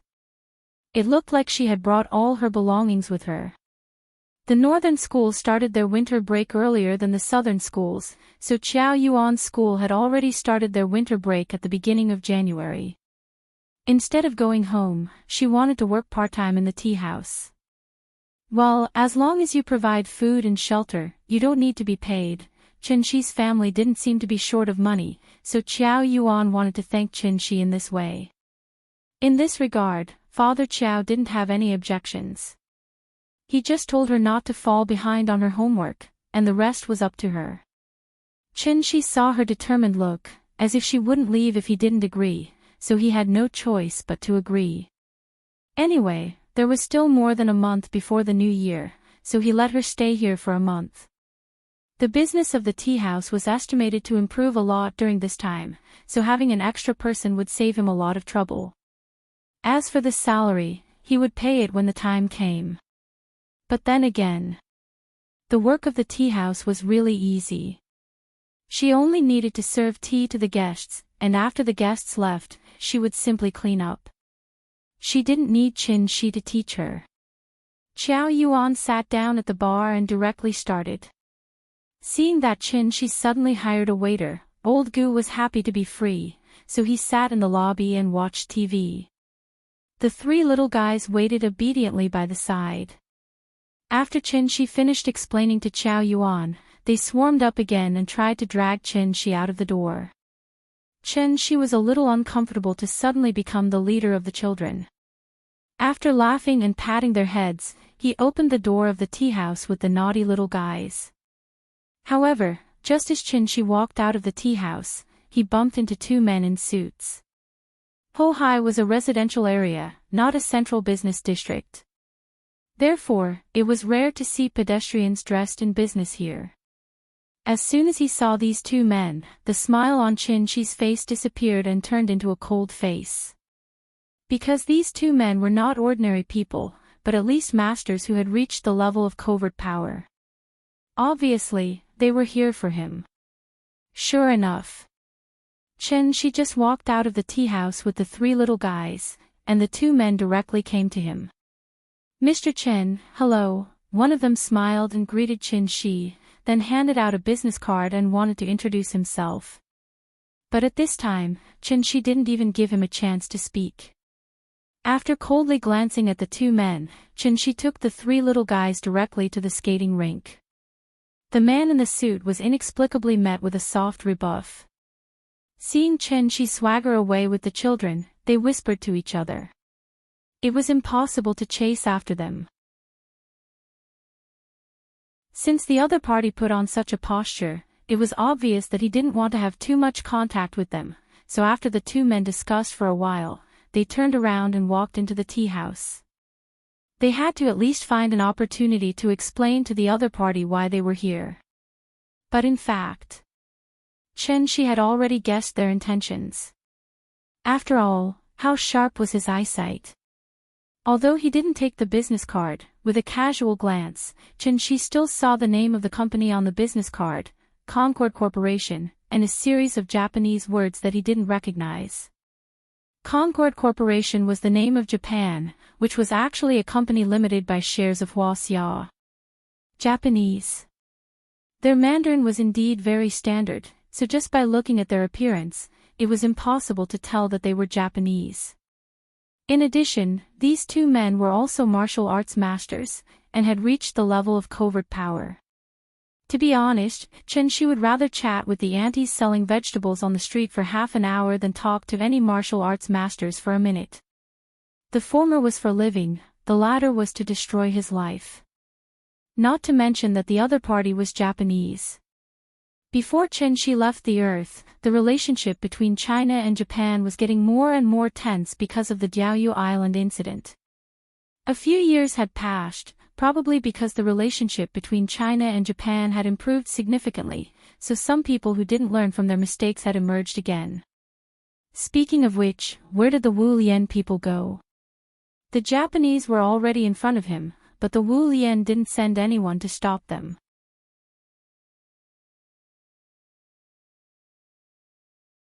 Chapter 190. Chen Shi didn't take the two Japanese seriously at all. They were merely at the peak of concealing power.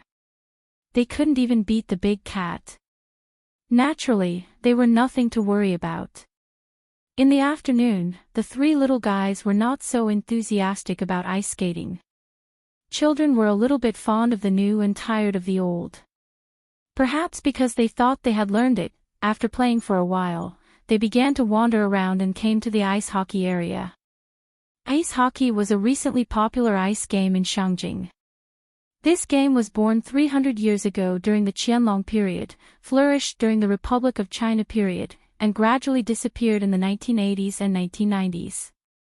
A few years ago, after the successful bid of the Winter Olympics in Shangjing, this long-established ice sport with both competitive and recreational characteristics, was promoted by the government and flourished in Shangjing again. The game of ice hockey was very similar to curling, but more competitive. The field was a rectangle of 12 meters long and 2 meters wide. One end was red, the other was blue. The center of the field was a circular scoring area. The game was very simple. Each side had 5 balls. The red team started first. Like curling, they pushed their red ball to the center of the circular area and occupied the most central position. When it was the blue team's turn, except for the first ball that couldn't hit the red team's ball, the other 4 balls could hit the red team's ball.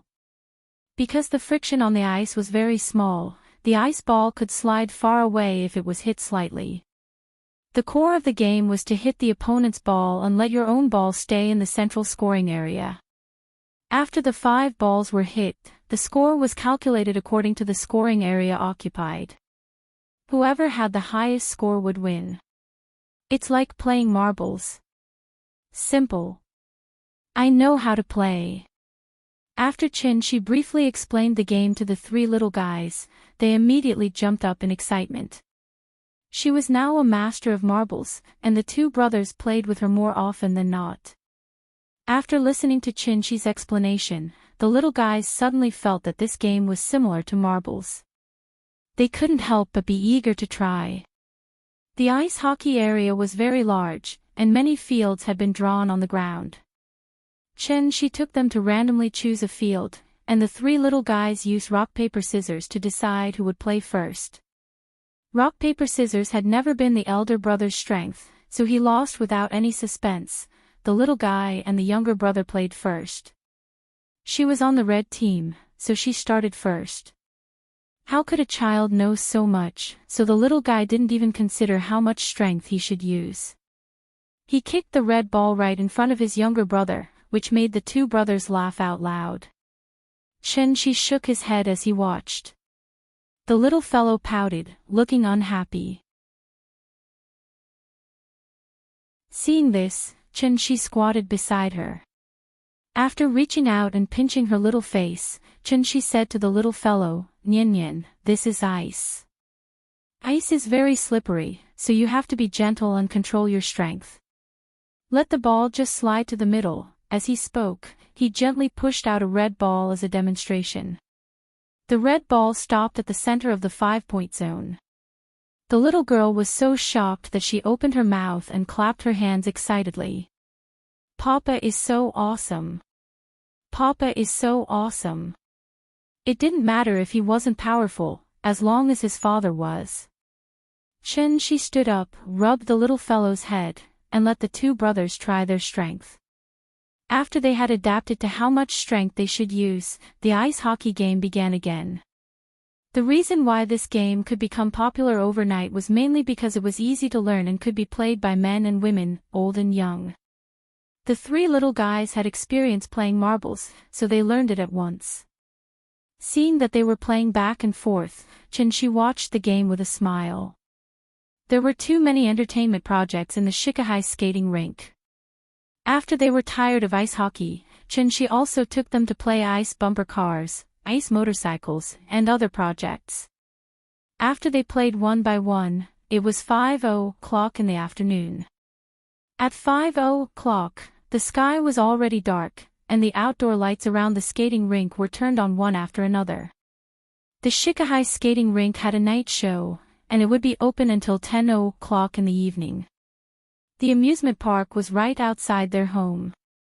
For the children, what could be happier than this? The two brothers had already played overtime today. It was estimated that they were also afraid of being scolded by their grandpa, so when they heard Chin-Shi say that it was time to go back, they immediately stopped, and then took the initiative to take the little fellow, who was still unwilling to leave, out of the skating rink. When Chin-Shi returned to the tea house with the three little guys, there were still several tables in the tea house. Chow Yuan also did her duty as a waiter. As soon as she saw Chin-Shi enter the door, she quickly ran over, handed him the business card, and said, "Boss, 2 guests just left a business card for you, saying that they want to talk to you. They hope you can call them back." "Okay, I see." Chin-Shi nodded. After taking the business card, he didn't even look at it and directly threw it into the trash can next to him. Seeing Chow Yuan's surprised face, he didn't explain. Instead, he smiled and said, "Clean up.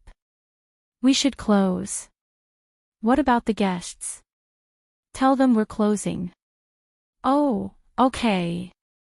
Since the boss said so, Chow Yuan had to apologize to the guests at each table. Although the guests were a little confused, they didn't react too violently. But looking at them frowning and leaving, it was estimated that they wouldn't come again in the future. It couldn't be helped.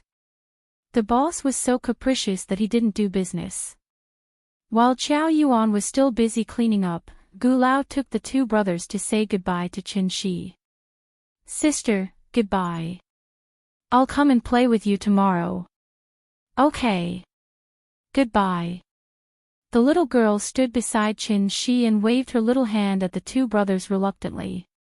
After the brothers also left under Gu Lao's lead, the tea house returned to calm. After simply cleaning up the tea house, Chin-Shi said to Chow Yuan, "Let's go, we should go home." Hearing this, Chow Yuan was a little surprised and asked, "Go home? What else? Do you still want to go back to school?" No, I can live in the tea house. Can people live in this place?" "Let's go, there are many empty rooms in the courtyard. You can live in one." Chow Yuan was still hesitating. But at this time, the little fellow suddenly grinned and said, "Sister, stay in our house. Our house is very big. We can play hide and seek." Perhaps the little fellow's persuasion had worked. So after thinking about it, Chow Yuan nodded heavily and said, "Then I'll bother you." "It's okay, let's go." The tea house was closed, but the Shikahai skating rink opposite was still very lively. The little fellow lay on Chin-Shi's shoulder and kept turning her head to look at the tourists inside. Looking at her little eyes, she probably wanted to go in and play for a while. Chow Yuan pulled the suitcase and silently followed behind the father and daughter. Passing through Dongming Alley, just as she walked into the courtyard, she was shocked by the spacious courtyard in front of her. To have such a big courtyard in Shangjing, the boss's family was really rich. Chin-Shi didn't know what Chow Yuan was thinking. He just stepped into the front yard with Chow Yuan, and the door of the east wing was pushed open. Then, Qin Shuiqing came out of the room.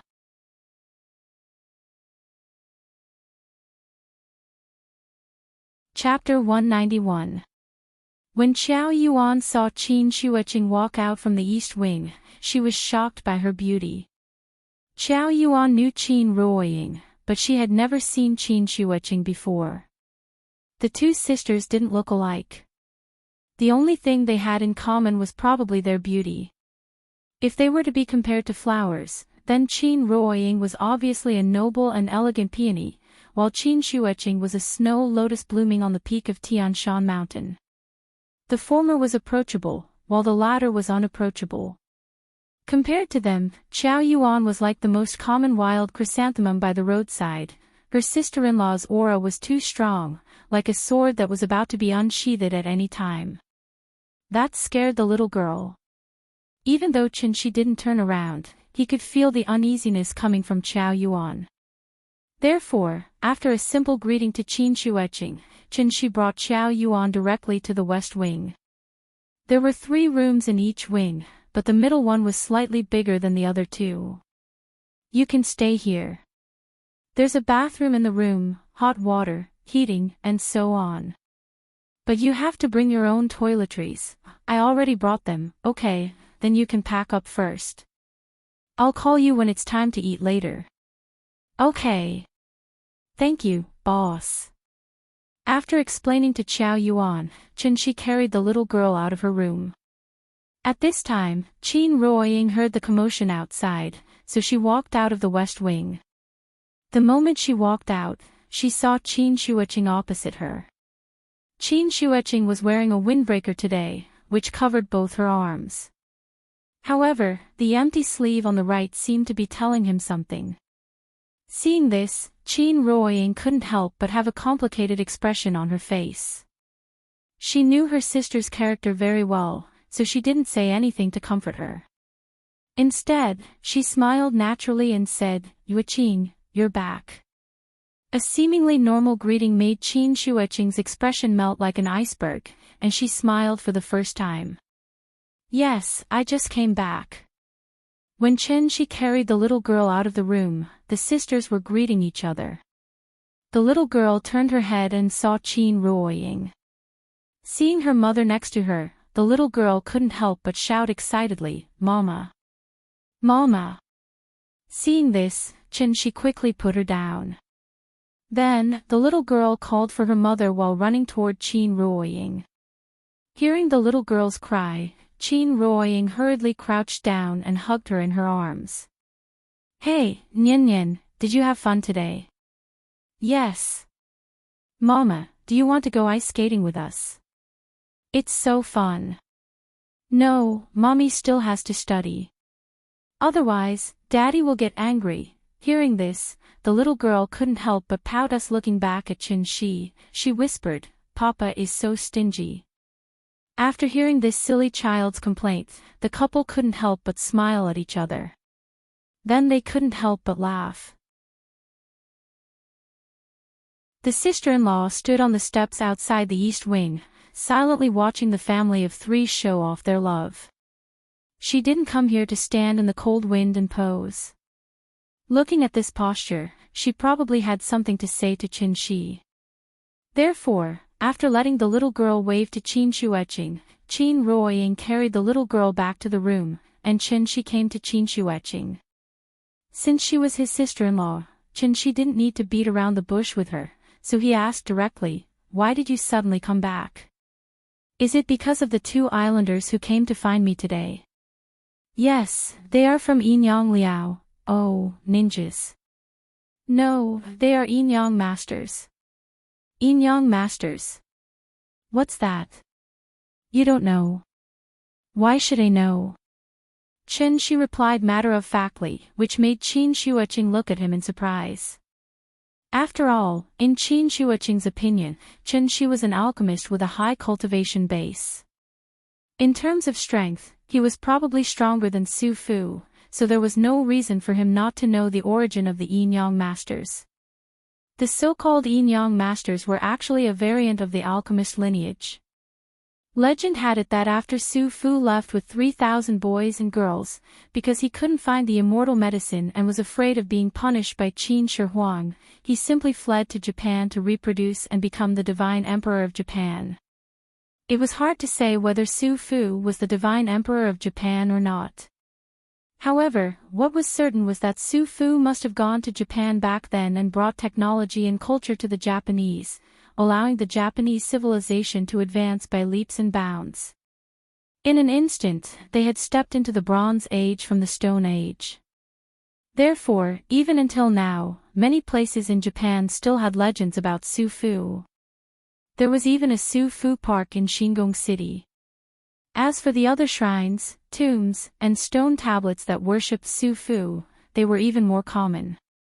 As the strongest alchemist of the Qin dynasty, after Su Fu's death, his legacy was naturally passed down in Japan.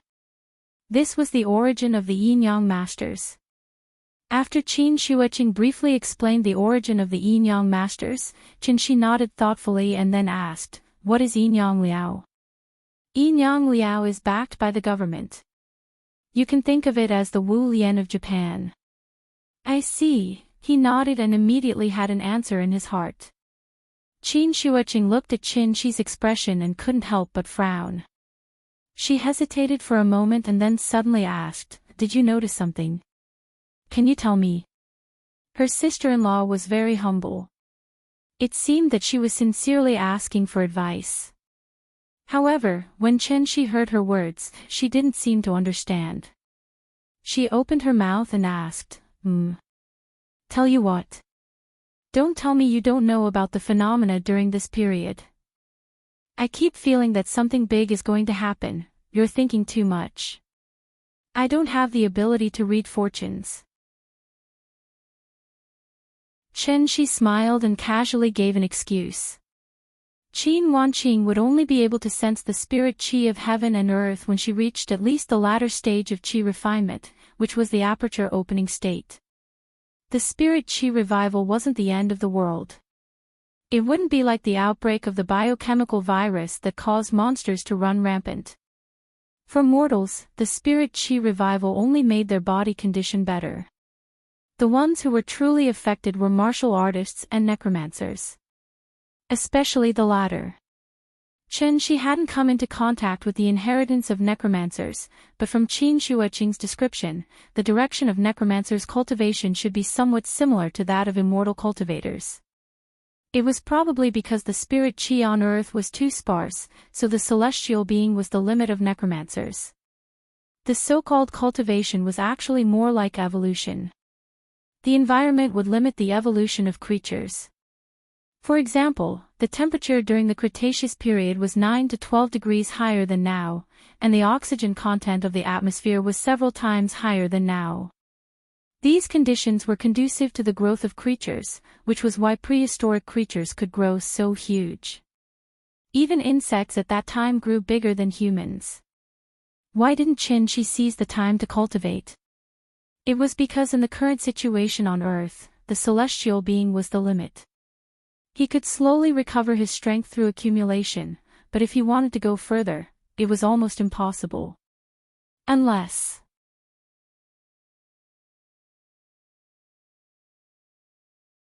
Chapter 192.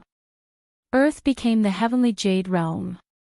It sounded simple, but in reality, no matter how fast the recovery of spirit qi was, it was obviously impossible to turn a planet in the age of chaos into a holy land for cultivation in an instant. This was a process that had been accumulating over time. As for how much time this process would take, no one could say for sure. Some time ago, Chen Shi made such a big commotion in Meimen that many people knew of his existence. A celestial who did not belong to any organization and suddenly appeared out of nowhere naturally attracted the interest of all forces. Therefore, Yinyang Liao of Japan tried to contact Qin Shi and tried to extend an olive branch to him. Those two Japanese were Japanese businessmen who were doing legitimate business in Shangjing, so Wu Lian could not take any coercive measures against them. Wu Lian naturally would not sit back and do nothing. Therefore, he hurriedly called Qin Shuiqing back, wanting to observe Qin Shi's attitude through her. After all, at the level of a celestial, the concept of a country was already very vague. For example, when great-granduncle stepped into the celestial realm, Huaxia had not yet been established. Such an old antique naturally would not have any deep feelings for this country. On this point, Wu Lian misunderstood Qin Shi. Chen Shi had received 9 years of compulsory education and 4 years of undergraduate study in university. He was an outstanding young man of the new era. When he was in university, he was a real patriotic young man. Chen Shi had always believed that one should not forget one's ancestors, so even if he went to Heavenly Jade for 500 years, after coming back, he did not do anything illegal. While Zhao Yuan's matter did not count, Qin Shuiqing was very dissatisfied with Qin Shi's perfunctory response. She frowned slightly, looked deeply at Qin Shi, and then said coldly, "If you don't want to say it, then forget it." After that, Qin Shuiqing turned and went back to the east wing. It seemed that sister-in-law was angry. Chen Shi shook his head helplessly, then turned and walked to the kitchen. He still had to make dinner for the little fellow. It was not that she was deliberately keeping her in suspense. It was just that with Shuiqing's current cultivation level, she really could not understand the recovery of spiritual energy. If he wanted her to understand, she would have to explain the existence of cultivators to her in detail. Instead of going through so much trouble, he might as well let his sister-in-law cultivate on her own. In any case, she would be able to step into the foundation establishment stage very soon. When that time came, she would naturally be able to clearly sense the changes in this world, as well as the effects of spirit qi on cultivators. Why is Yang Liao from Japan looking for Qin? It was all because he had exposed his strength in Meimen, allowing many major powers to discover the existence of a celestial. This so-called celestial being was probably between foundation establishment and gold core. Because he had not condensed his golden core, he had only just broken through the foundation establishment stage and touched the threshold of the golden core stage. Regardless of whether he was a martial artist or a necromancer, as long as he reached this stage, he must have accumulated enough vital essence and opened up all the apertures in his body. At this stage, he already had a certain understanding of the heavenly Tao, so he only needed to take one more step forward to condense the three flowers, refine his golden core, and truly step into the golden core stage. Although the celestial being was powerful, for them, the earth was a boundless desert. They stood at the highest point in the world, only to find that they were lost in the desert. They could not find the direction and did not know where they should go. The recovery of spiritual energy was like an oasis that suddenly appeared in the desert, guiding them in the direction to continue moving forward. Forward.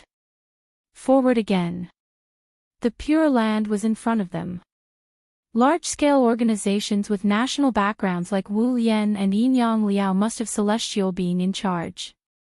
In the past, the celestial being could not find the way and could only wait for death silently. Now that there was a way, the little mind that had been dead for a long time naturally became active again. Strengthen your own strength and prepare for the coming great era. This was the awareness that every large organization should have. Therefore, a wild crane like Qin became a delicious cake in the eyes of various forces. During dinner, Qin called a few times, but his sister-in-law did not come out. She was probably angry. Therefore, Qin no longer cared about her. Anyway, she would naturally know to go to the kitchen to find food when she was hungry. There were guests today, so the little fellow was very enthusiastic. After seeing Qiao Yuan enter the room, she went to Qiao Yuan's side and kept talking to her. Qin Ruoying asked her to sit down and wait for dinner. But at this time, the little fellow jumped down from the chair like a wisp of smoke. Then, she eagerly ran to get a bowl of rice for Qiao Yuan. After handing the bowl to Qiao Yuan, the little fellow laughed and said, "Sister, eat. Papa's cooking is delicious." She usually lived a life of stretching out her hands and opening her mouth, but today she took the initiative to take care of the guests. Her performance was really good. Therefore, Qin Ruoying rubbed the little fellow's head and praised her generously. Nian is so obedient and sensible. After hearing her mother's praise, the little fellow was obviously a little embarrassed. She sat in the chair and fidgeted a few times. Then, as if to hide her shyness, she suddenly clapped her hands and shouted, "I'm hungry. I want to eat." Okay. You eat first." Qin brought the last dish. As soon as he entered the door, he heard the little fellow's muttering, so he rubbed her head and put the plate in front of her. This was the little fellow's favorite golden lion head. Each of them was as big as a steamed bun. When placed on the plate, they constantly emitted a fragrance. She did not hesitate. After picking up the spoon and forking a piece, she directly opened her mouth and took a bite. The mellow meat and juice poured into her mouth, and the little fellow was so happy that she kept nodding her head. "Papa, delicious, delicious."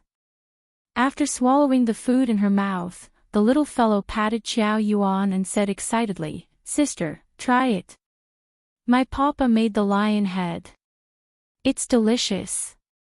Seeing that Xiao Yuan was still a little reserved, Qin Ruoying said to her with a smile, "His cooking is really good. Do you want to try it?"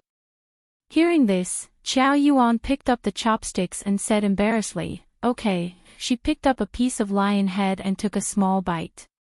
She did not eat as much as the little fellow. But after eating, Xiao Yuan's eyes lit up and she said in surprise, "It's delicious. Boss, your cooking is so good. If you open a restaurant with this skill, I guess you'll have to wait for at least 3 hours outside. Eat more if it's delicious. Don't be shy." "Well, thank you, boss." The boss's family were all good people. After a short time together, Xiao Yuan completely relaxed. After dinner, she took the initiative to play with the Barbie doll with the little fellow. She was originally a student of Beijing Normal University.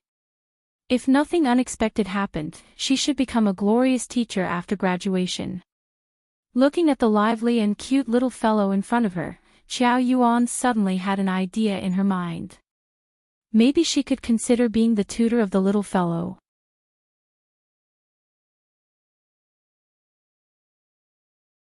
Chapter 193. Night fell. The street lamps outside the alley constantly emitted a gentle light, as if bringing some warmth to this cold snowy night. Perhaps it was because of the cold weather, the streets were very quiet at 1 o'clock in the morning.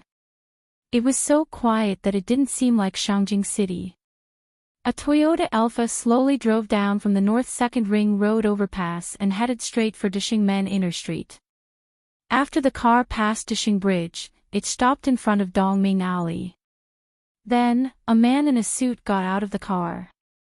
If Qin Shi were here now, he would recognize that this man was the Japanese who handed him a business card in the afternoon. The man in the suit got out of the car first and then stood respectfully to the side. Then, another person got out of the car. This was a middle-aged man who looked to be in his 50s. He was not tall, only about 1.7 meters. His appearance was very ordinary, but the way he dressed was very strange. On such a cold day, this middle-aged man was only wearing a kimono and a pair of wooden clogs. This attire was very much in line with the customs of the island nation. Standing on the streets of the old Shangjing, it was particularly eye-catching. Fortunately, it was late at night and there were no pedestrians on the road. Otherwise, with the way he was dressed, this middle-aged man would definitely be photographed and surrounded. If he was unlucky enough to meet a few angry youths, he might even receive a large pile of leather shoes, eggs, banana peels, abe ashi ashi ashi ashi ashi. Bye li li li li li. Ho. Okay. Ho. The man in the suit bowed and said a few words to the man in the kimono. After a few simple words, the man in the kimono nodded and walked into Dongming Alley.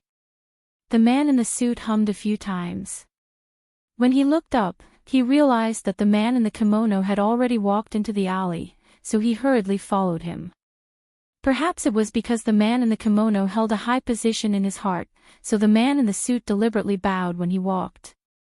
He looked like a little eunuch who served the emperor in ancient times. He always had a respectful look on his face. Dongming Alley was not very deep. After walking for a while, the two of them arrived at the entrance of the courtyard. The man in the kimono didn't need the man in the suit to remind him. He glanced at the bright gate next to him and stopped at the entrance of the courtyard. Abe? The man in the suit was a little confused. Just as he was about to say something, the man in the kimono suddenly raised his right hand and signaled for him to be silent. Choo choo choo. Ho. The man in the suit replied softly, Hi. Then, he obediently retreated to the side. The man in the kimono stopped in front of the door. The kimono man closed his eyes and silently sensed for a moment. His expression turned cold, and he could not help but take a step forward. At the same time, a low meow of a cat suddenly sounded above the kimono man's head. Meow. The man in the kimono looked up and realized that a black cat had appeared on the roof. The black cat stood at the edge of the roof, its eyes glowing green as it stared at the man in the kimono in the alley. For a black cat to appear in the middle of the night, a normal person would be scared out of their wits. However, the man in the kimono was not surprised at all. Instead, he looked at the black cat with interest and said, "Hello." It wasn't that the big cat couldn't understand human language, but there were many different kinds of human language. It really couldn't understand a single word of this kind of gibberish, therefore, the big cat couldn't understand what the man in front of it was talking about. She warned it not to change back to its original form and not to attack people easily. Therefore, when the big cat sensed a faint chi fluctuation on the man's body, it only issued a warning. Then, it laid on the roof and put on a defensive posture. The courtyard was its territory. As long as the man didn't step in, the big cat naturally wouldn't care about him. The big cat issued a warning, but the man in the kimono didn't seem to understand. Instead, he smiled and waved at the big cat. Then, he stepped on the steps outside the gate. Meow. Seeing this, the big cat suddenly felt as if someone had stepped on its tail. All the hair on its body stood on end, and its figure suddenly jumped down. Its speed was extremely fast.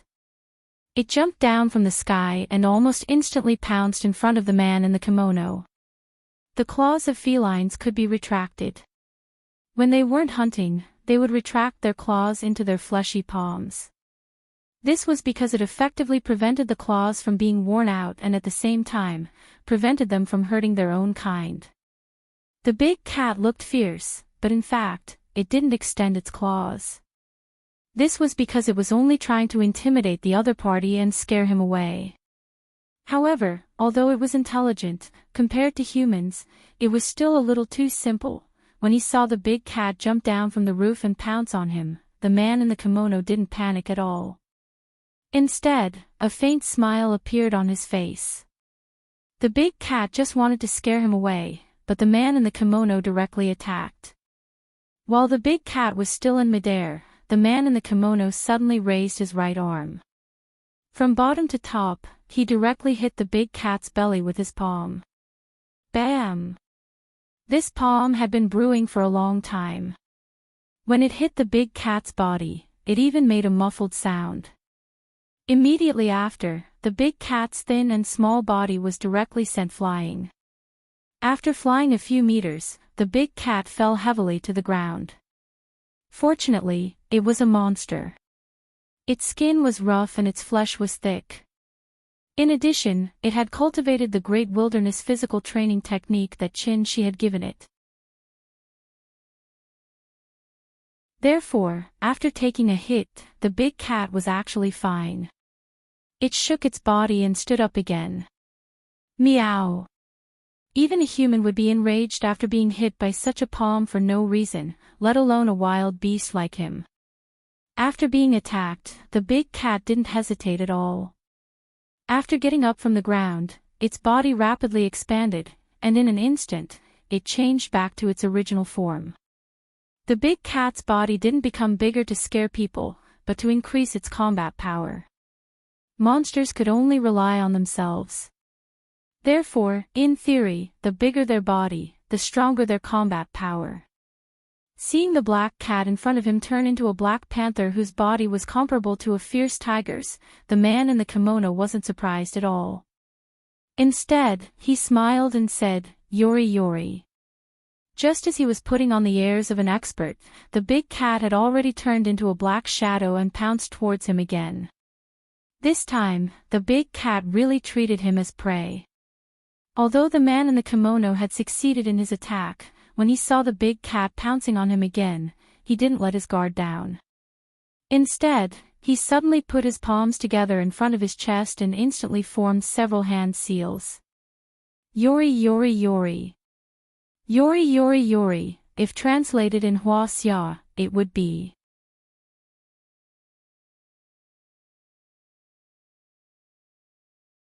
Chapter 194. In the alley. Because it was too far from the roadside, the street lights couldn't reach it, so it could only be vaguely seen by the moonlight. Big Cat's figure was hidden in the darkness, its two glowing green eyes were like will-o'-the-wisps, floating around. It was extremely fast, and in the blink of an eye, it was already in front of the man in the kimono. Just as Big Cat jumped up and waved its claws at the man in the kimono, he suddenly put his hands together and quickly chanted, "Ashi Ashi me." At this moment, the big cat's animal instincts made it feel a sense of danger. It was a cold feeling. Although the temperature tonight was around -5 or 6 degrees Celsius, the sudden cold feeling faintly revealed a bone-chilling coldness. Big Cat's body stiffened, and then it subconsciously pulled back its fur. At the same time, Big Cat also jumped in front of the man in the kimono. But just as it waved its claws and was about to crush the man's head, a blade reflecting the cold moonlight suddenly appeared in Big Cat's sight. It was a katana. From top to bottom, it was directly aimed at Big Cat's head. Meow! Big Cat, whose voice had always been low and hoarse, let out a sharp and ear-piercing cry at this moment. At this critical moment, it suddenly stretched its claws to the top of its head, and used its sharp claws to block the katana that was coming down fiercely. Ding! The sharp claws blocked the katana, and in an instant, there was a sound of metal colliding with stone. The katana cut the Big Cat's claws, but it didn't stop, and continued to cut downwards. The blade violently rubbed against the sharp claws, and in an instant, a series of sparks were drawn. In an instant, the alley was like a firework, and the splashing sparks also reflected the face of the katana's owner. It was a samurai wearing Japanese-style armor and a Yakuza mask. The armored samurai was at least 2 meters tall, and the man in the kimono standing behind him looked like a child. Big Cat was confused by the sudden appearance of this armored warrior. After blocking the attack, it leaped back and crouched on the ground, ready to pounce at any time. The sudden appearance of this armored warrior made the Big Cat feel threatened. It didn't pounce on the warrior right away. Instead, it meowed at the warrior. The Big Cat was originally a monster in the Awakening Wisdom realm. After following Qin Shi for a period of time, it ate the energy pills every day as snacks, so its cultivation had improved by leaps and bounds. Now, it had even stepped into the late stage of the Awakening Wisdom realm. According to the current progress, it was estimated that it would be ready to condense a Yao core soon. Even so, the sudden appearance of the armored warrior still made the Big Cat feel threatened. Because the other party could injure it. He didn't know what material the katana was made of, but it was extremely hard and sharp. The Big Cat blocked the attack with its paw, but a shallow scratch was left on its paw. This made the Big Cat secretly vigilant. Monsters weren't immortal cultivators, so they didn't know so many fancy spells and moves. Fangs and claws were their only means of attack, but this didn't mean that monsters couldn't beat immortal cultivators of the same realm. In fact, in the case of the same realm, when monsters fought against immortal cultivators, it was usually the monsters who won by crushing them. Although they didn't have many means, every one of them was fatal. It could be said that they were simple, crude, and aimed at the vital points. Monsters didn't have as many tricks as humans. Nature's survival of the fittest had long taught them one truth: a lion would use all its strength even when hunting a rabbit. The Big Cat lay on the ground and observed for a while. Seeing that the armored warrior was still standing in place with the katana in his hand and hadn't made any movements, it leaped out again. But this time, it didn't rush straight over. Instead, it jumped to the side of the wall. Immediately after, the Big Cat was like a dragonfly skimming the water. It went along the wall, past the armored warrior, and went directly behind the man in the kimono. The Big Cat wasn't stupid. This armored warrior didn't look easy to deal with, so it was prepared to kill the man in the kimono first, then slowly deal with the armored warrior. It had been preparing for this attack for a long time. After the sudden explosion, the big cat's speed was even faster than before. The armored warrior was still standing in front of the man in the kimono in a daze, but the big cat had already pounced on the man from behind. Like a fierce tiger coming down the mountain, the big cat's strong body instantly pounced in front of the man in the kimono. A trace of surprise flashed in the man's eyes, as if he didn't expect this monster to know to attack him directly. However, even though he was surprised, the kimono man did not panic at all. As soon as the 9 words mantra came out, the eyes of the armored warrior, who had been standing there in a daze, suddenly flashed red. Then, he seemed to have come back to life. The armored samurai was very strange. It was as if he could teleport. He appeared in front of the kimono man and blocked the big cat's attack. The katana came down on the big cat's head again, but this time, the big cat was prepared. Meow! It let out a sharp roar. Then, the big cat did not care about the katana in the armored samurai's hand at all and pounced directly on the armored samurai. The katana slashed on the big cat's body, but it was as if it had hit an iron plate. In an instant, there was a loud sound of metal colliding. Ding! Under the violent impact, the big cat's body could not help but tremble. However, it still did not stop. Instead, it pounced directly on the armored samurai. This was a common hunting method for big cats. They pounced on their prey at an extremely fast speed. After knocking the other party down, they used their mouths to attack the prey's trachea or cervical vertebra to achieve the effect of a one-hit kill. However, an unexpected scene occurred. How powerful was the big cat's full pounce? However, this 2-meter-tall armored samurai resisted it. He stood in place like Mount Tai, majestic and unmoving. Seeing that it did not pounce on the other party, the big cat put its claws on the armored samurai's shoulders, then opened its mouth and bit directly at the other party's neck. Sharp teeth and claws. For monsters, teeth were sharper weapons than claws. Their sharp teeth, coupled with their huge bite force, were enough to tear all creatures into mud. The big cat bit down, followed by a series of tearing, as if it wanted to break the armored samurai's neck. However, how could the armored samurai just sit there and wait for death? Therefore, he held the katana in his right hand, clenched his left hand into a fist, and punched directly at the big cat's head. Bang! Bang! The fist hit the big cat's head, making a muffled sound. However, the big cat gritted its teeth and did not let go. Finally, with a soft tearing sound, the armored samurai's head was torn off by the big cat.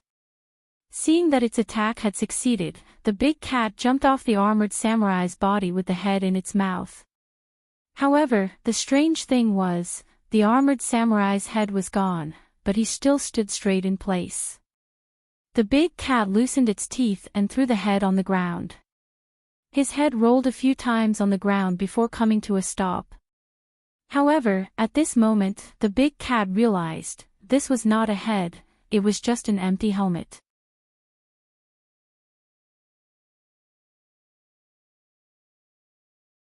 Chapter 195. Meow. The big cat looked at the helmet on the ground with some surprise. Although it had high intelligence, it lacked knowledge and experience, so it could not understand the strange situation in front of it. How could an empty set of armor possess the power to match its own? The helmet that fell to the ground rolled a few times, which attracted the big cat's attention.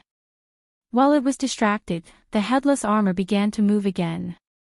The katana was raised high and then slashed down at the big cat. The cold moonlight shone on the katana, making the blade seem even sharper than before.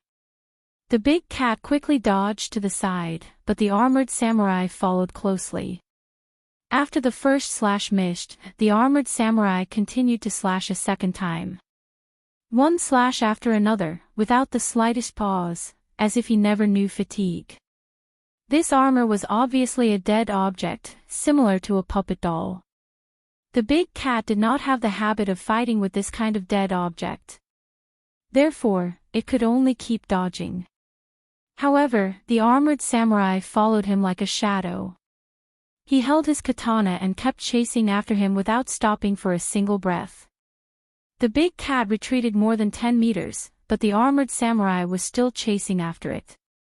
Meow! The big cat let out a rather angry growl. However, it was not an idiot who only knew how to fight recklessly. Even cheetahs would choose to use sneak attacks when hunting, using the most direct and effective method, let alone it. After discovering that the armored samurai was just a puppet, the big cat naturally did not want to be entangled with it anymore. Therefore, when the big cat retreated more than 10 meters, it suddenly jumped to the side of the roof, then stepped on the roof and rushed directly toward the man in the kimono. Its strong point was not its strength, but its agility. Every slash of the armored samurai was powerful, but if one looked carefully, his movements were extremely slow. So after the big cat took him away from the man in the kimono, it suddenly jumped to the roof, ready to get rid of the armored samurai and directly attack the enemy. However, Big Cat's every action was within the man's expectations.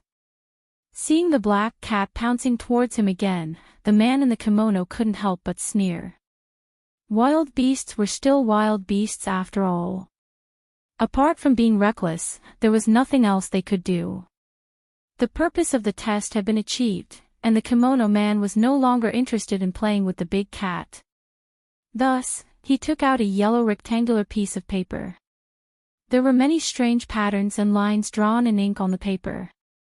They looked very similar to the charms in the temples. The big cat jumped down from the roof and pounced on him. The man in the kimono held the note in his left hand while his right hand quickly made a few gestures. Then, he looked at the big cat in mid-air and coldly shouted, "Ratty, ratty, ratty. Spirit of speech, bind."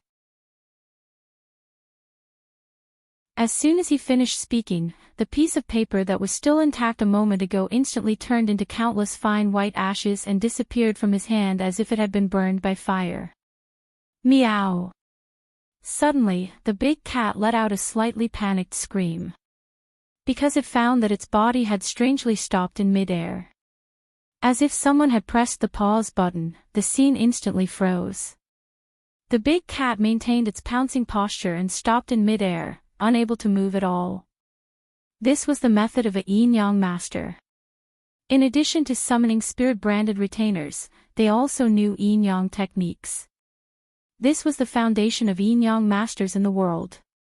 Spirit of speech, bind was one of the spells commonly used by yin-yang masters.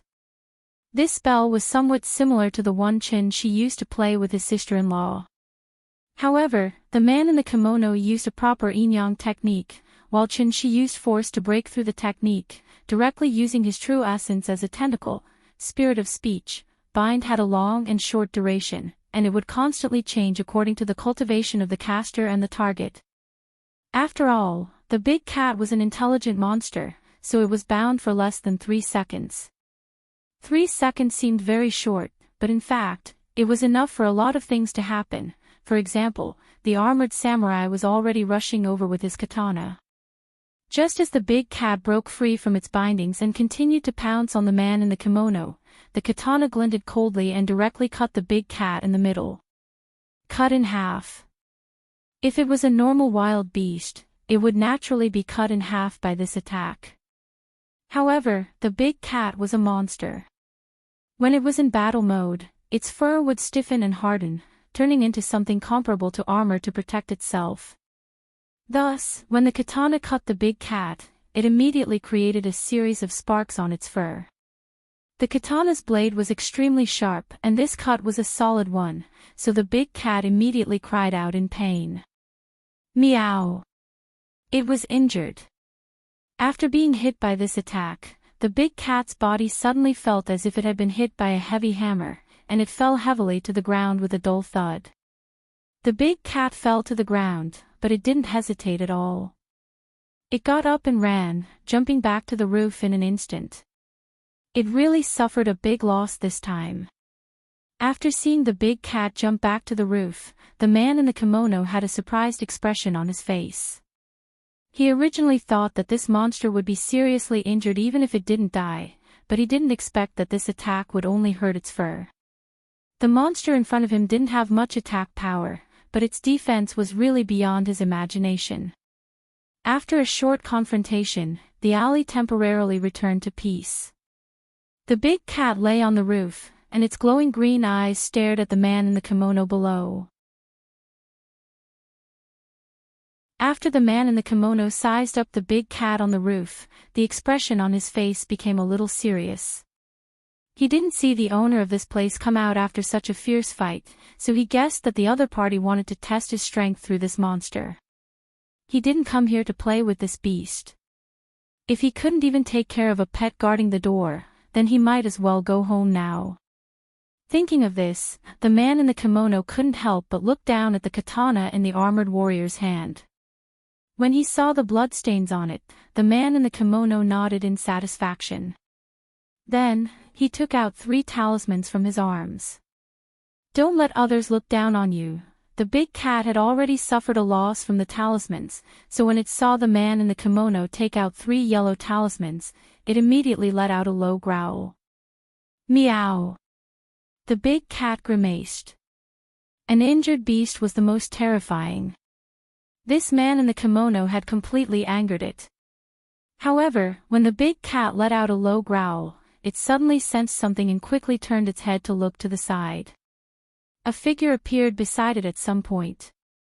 The big cat was stunned, but the person directly rubbed its head with his hand. The big cat, who came back to its senses, didn't attack him. Instead, it seemed to be enjoying it, and couldn't help but slightly squint its eyes. You did well today, this is your reward.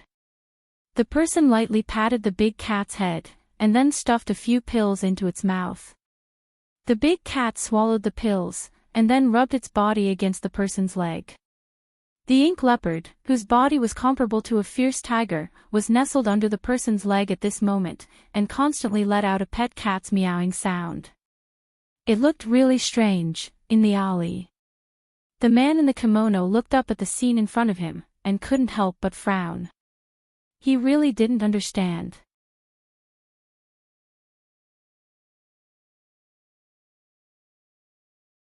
Chapter 196.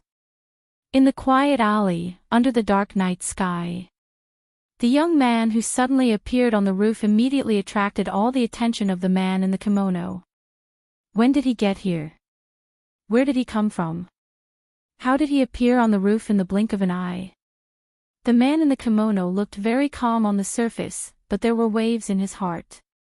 At this time, the man in the suit also saw the young man who suddenly appeared on the roof, so he immediately took a few steps forward and came to the side of the man in the kimono. Then, he said in an extremely low voice, "Mr. Abe, he is Mr. Chin. Mr. Abe, he is Mr. Chin, aw, aw, aw." I had already guessed it. Yo. Yes, after the two of them had a simple conversation, the man in the kimono signaled the man in the suit to leave. Then, he took a step forward and said to the young man on the roof in a deep voice, "Enyang Liao's Vice Minister, Enyang Quanju, Shintaro Abe, here, greets your excellency." After saying that, the man in the kimono patted his chest heavily with his right hand, and then made a chest-patting salute to Chin Shi on the roof. The man in the kimono's Mandarin was not standard, and it was somewhat like the Japanese accent that was commonly seen in TV dramas. Because of the long-term influence of the Bushido spirit, Japanese practitioners often regarded honor as more important than life, so they could not accept any mistakes, and once they made a mistake, it was very likely that they would choose to commit suicide by committing suicide. This kind of slightly morbid national culture also made them particularly worship the strong. As long as the other party was stronger than them, they would be able to obtain supreme respect. But if the other party was weaker than them, then sorry. Enyang Liao was an official organization, mainly composed of 4 officers, technical officers, and instructors, and had various diplomatic departments and direct subordinates under them. If Yinyang Liao was compared to a county, then Vice Minister Yinyang Quanzhu could be considered as the vice mayor of this county. A county usually has one mayor, 5 to 10 vice mayors, or more. Yinyang Quanzhu was considered one of the top figures in Yinyang Liao. Since such a figure appeared in Hua Xiao's capital, he would naturally be monitored by the Wu Lian. This was a matter of great importance, so Shintaro Abe decided to pay them a personal visit. However, because the Wu Lian inspection office was following him closely, Shintaro Abe could only choose such a bad time to visit. Chen Shi stood on the roof and gently stroked Big Cat's head. At the same time, he used his true essence to stop the wound on Big Cat's back. After hearing Shintaro Abe's words, Chen Shi did not immediately reply. Instead, he silently looked at the two Japanese below. The man in the suit had given him a business card before, but this was the first time the man in the kimono had seen it. The deputy minister of the Yinyang Liao was the deputy minister of the Yinyang Liao. It sounded like a very awkward position. In addition, Chen Shi did not understand the Japanese culture, so he could not understand the other party's meaning for a while. However, this did not hinder Chen Shi from deducing. Onmyoji were similar to necromancers. The man in the kimono named Shintaro Abe was probably at the level of foundation building, which meant that he was at the level of Onmyoji. He was at the level of Onmyoji, which was the same level as Onmyoji. When a necromancer reached the awakening level, he could be called a heavenly master. Therefore, Shintaro Abe's position in Yinyang Liao was obviously much higher than his sister-in-law's position in Wu Lian. After such a deduction, Chen Shi had a rough idea of the other party's background. He was not very interested in Shintaro Abe. What Chen Shi was really interested in was the headless armor that was emitting yin qi. That was probably a shikigami. The so-called shikigami was called summoning demon in the West. In Southeast Asia, it was called subduing the head and enslaving the ghost. In Hua Xia, it was called imperial spirit exorcism. In fact, they were all spells of the same type. It was just that the Onmyoji of Japan had a deeper understanding of shikigami, so the shikigami they summoned was usually more powerful than themselves. The injuries on the big cat's body were obviously caused by the shikigami. Chen Shi went to Mount Lingshan to cultivate every night, so he was not at home just now. He only hurried back when he noticed that someone had come to cause trouble. Chen Shi did not say anything, so Shintaro Abe kept his hand on his chest. It had to be said that he really gave Chen Shi enough face. However, the first thing Chen Shi said made Shintaro Abe's expression change. There is an old saying in Hua Xia, you have to look at the owner before you hit the dog. You came to my house in the middle of the night and hurt my pet, how are you going to pay for this? After hearing Chen Shi's accusation, Shintaro Abe suddenly realized that he had misunderstood. That monster was not used to test his strength at all, therefore, he could only hurriedly bow and apologize. Your pet suddenly attacked me, causing me to mistakenly think that you wanted to test my strength, so I retaliated. Swords have no eyes, I accidentally hurt your pet, I hope that you will forgive me, sir. Hearing this, Chen Shi could not help but look down at the big cat. The big cat was not as cunning as humans. Therefore, after thinking for a while, it rubbed against Chen Shi and admitted that it was the one who launched the attack first. Although it just wanted to scare the other party away, it was indeed because it pounced that it caused the other party to counterattack. Therefore, when Shintaro Abe found such a reason, the big cat could only nod and admit it. Seeing this, Chen Shi was unmoved. He did not immediately reply, but silently looked at Shintaro Abe, as if thinking about something. After a long while, Chen Shi suddenly raised his right hand, formed a sword with his fingers, and pointed directly at the armored warrior beside him. A ray of golden inner yuan suddenly exploded from his fingertips. Like a laser beam, it instantly hit the armored warrior's chest. The unforeseen event happened so suddenly that Shintaro Abe could not react at all. When he turned to look at the armored warrior, his chest suddenly heated up, and a bloody taste surged up his throat. Then, he spat out a large mouthful of blood. Everlasting evil, vanquish evil. One of the 49 styles of heaven's divination, specialized in destroying all filth and evil in the world, souls and spirits. Wherever the inner yuan touched, evil spirits would be destroyed. Therefore, when the armored warrior was hit by vanquish evil, he instantly turned into white smoke and disappeared from the alley. The so-called spirit-branded retainer was actually refined with Yin spirits, and it required the caster's own blood essence to cultivate the spirit-branded retainer, and had absolute control over the spirit-branded retainer. The existence of the spirit-branded retainer was closely related to the Yin-Yang master, and if the spirit-branded retainer was severely injured, the Yin-Yang master would also be injured. Chen Shi's current cultivation was not the same as when he was in Zhonghai, and a casual finger was enough to defeat the spirit-branded retainer that Shintaro Abe had painstakingly cultivated for many years. I will spare your life today, but don't let me see you again, and anything related to Yin-Yang Liao. Do you understand? Although Chen Shi was no longer the 8th grader who would only hate Japan for no reason, he still did not have a good impression of Japan. He was too lazy to feign civility with Shintaro Abe in front of him, and directly expressed his attitude. Although Shintaro Abe was severely injured, his expression did not change much. After hearing Chen Shi's words, Shintaro Abe acted as if nothing had happened, and hurriedly bowed and said, "Ho! I will remember. Those who belong to Yin-Yang Liao will never disturb you again. Please accept our friendship. Alright, cut the crap, you guys can leave." Ho! After saying that, Chen Shi was too lazy to bother with them, and turned around to return to the courtyard with the big cat. After Chen Shi left, Shintaro Abe could not stand still. His legs went soft, and he almost fell to the ground. Fortunately, the man in the suit next to him caught him in time. Chen Shi suddenly turned hostile and injured Shintaro Abe, which made the man in the suit very angry. As he helped Shintaro Abe out of the alley, he whispered a few words into Shintaro Abe's ear.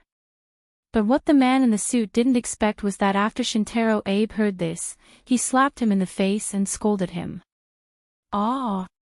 Baka! Idiot! I'm sorry, I'm wrong."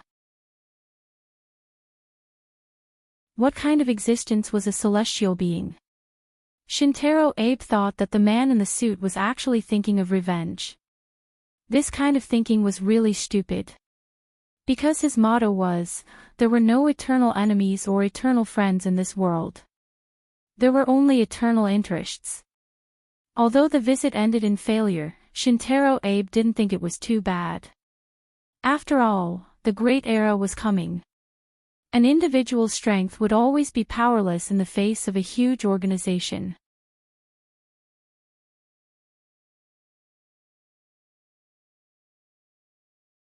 Chapter 197. HTTP status 500-160 / type exception report / message 160 / description. The server encounter at an internal error that prevented it from fulfilling this request. / reception 8 YYYYYYYN 2 / note thieful stack Apache.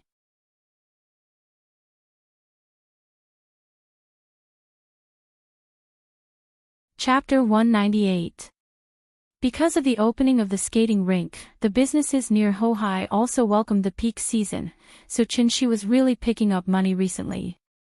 Originally, when the business was good, he should have closed the shop to take care of the children. But Qiao Yuan's timely appearance saved Chen Shi a lot of trouble. Qiao Yuan was not a delicate rich girl, and her hands and feet were very agile. She did the work of the tea house alone. In fact, although the business of the tea house was good, there was not much work. Therefore, after work, Qiao Yuan even had time to sit behind the bar to review her homework, which could be regarded as thoroughly carrying forward her spirit of being a top student. Since Chen Shi did not need to guard the shop at all times, and the skating rink was opened again, the three little guys were naturally happy. They now went to the skating rink every day, and Shi naturally became the king of the children. They often went abroad, and their skating skills were good. A 4-year-old child was at the age when people liked them.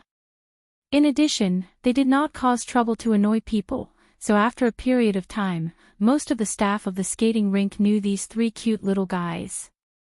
Nian Nian, Wen Wen, Ming Ming. Once Shi took them to the skating rink, there would immediately be people greeting them warmly.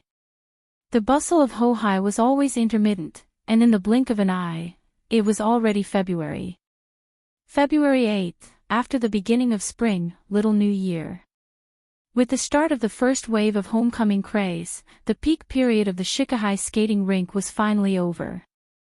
The resident population of Shangjing was as many as 20 million, but the foreign population accounted for 8 million. In addition, the household registration in Shangjing did not mean that the hometown was in Shangjing.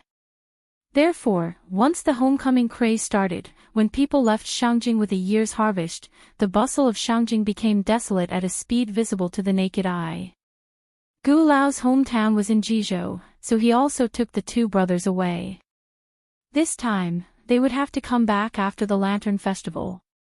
When the little guy heard the news, she was stunned. After all, she had only been in this world for a short time. This was also the first time in her short life experience that she experienced the feeling of being separated from her friends. That feeling was very strange, different from when Aunt Zhang left, but it also made her very uncomfortable, unaccustomed, and unhappy. The little fellow didn't roll on the ground or cry. She just pursed her lips and waved goodbye to the brothers in a daze. Goodbye, little sister. We'll come and play with you after the new year. Goodbye. Gu Lao led the 2 brothers away. Shi held the little fellow's hand and stood outside the tea house, silently watching them disappear into the distant corner of the street. Feeling that the little fellow's hand was a little cold, Shi used his true essence to warm it up. The sudden warmth startled the little fellow. Thus, she looked up at Shi and murmured, "Papa," outside a small tea house in Hohai. The father and daughter stood hand in hand. The little fellow looked up while Shi lowered his head. At this moment, time seemed to have frozen. Shi rubbed her head, then squatted beside the little girl. Seeing this, the little fellow took 2 steps forward, took the initiative to lean into his arms, and then wrapped her arms around Shi's neck. Shi picked up the little fellow, scratched her nose, and asked with a smile, "Not happy?" The little fellow pouted and nodded. Her pink little face was like the spring that was about to come at the end of winter, like a flower bud that was about to bloom. Coupled with that pitiful look of grievance, it really melted Shi's heart. Killing by acting cute. And it was his own daughter's acting cute. Not to mention that he was only in the semi-god realm, even an immortal emperor would not be able to resist this. Mua. Shi kissed the little fellow's face heavily. But the little fellow waved her little hands, trying to push Shi away. At the same time, she did not forget to pout and shout, "Papa, you're so annoying." Seeing her look of disdain, Shi couldn't help but laugh. The little princess was angry, so he had to coax her. Looking at the little fellow in his arms, Shi was really dazzled by her cute appearance. What meant that the toughness that had been tempered 100 times turned into softness. After pinching her little face again, Shi smiled slightly, then looked at the little fellow and asked seriously, "Nian Nian, don't be angry. Daddy will show you a magic trick, okay?" Hearing what he said, the little fellow's big eyes rolled for a moment, and she pouted as if she was thinking. After a long time, she said very proudly, "Okay. Okay, nay nay." Shi made the sound of a horse galloping, and the little fellow immediately giggled. Seeing that the little fellow finally smiled, Shi held her tightly in his arms, then shouted, "Let's go, the princess is going." As soon as his voice fell, he held the little fellow and soared into the sky, straight into the clouds. In ancient times, King Yu of Zhou played with the warlords with the beacon fire, Wu Sangue was angry for a beauty, Emperor Xuanzong of Tang rode in the red dust, and the concubines laughed. Today, there was Qin Shi, blue sky moon to the clouds. This was not the first time that Qin Shi had shown inhuman means in front of the little fellow. But if the previous ones were acceptable, then this time, it was really a bit exaggerated.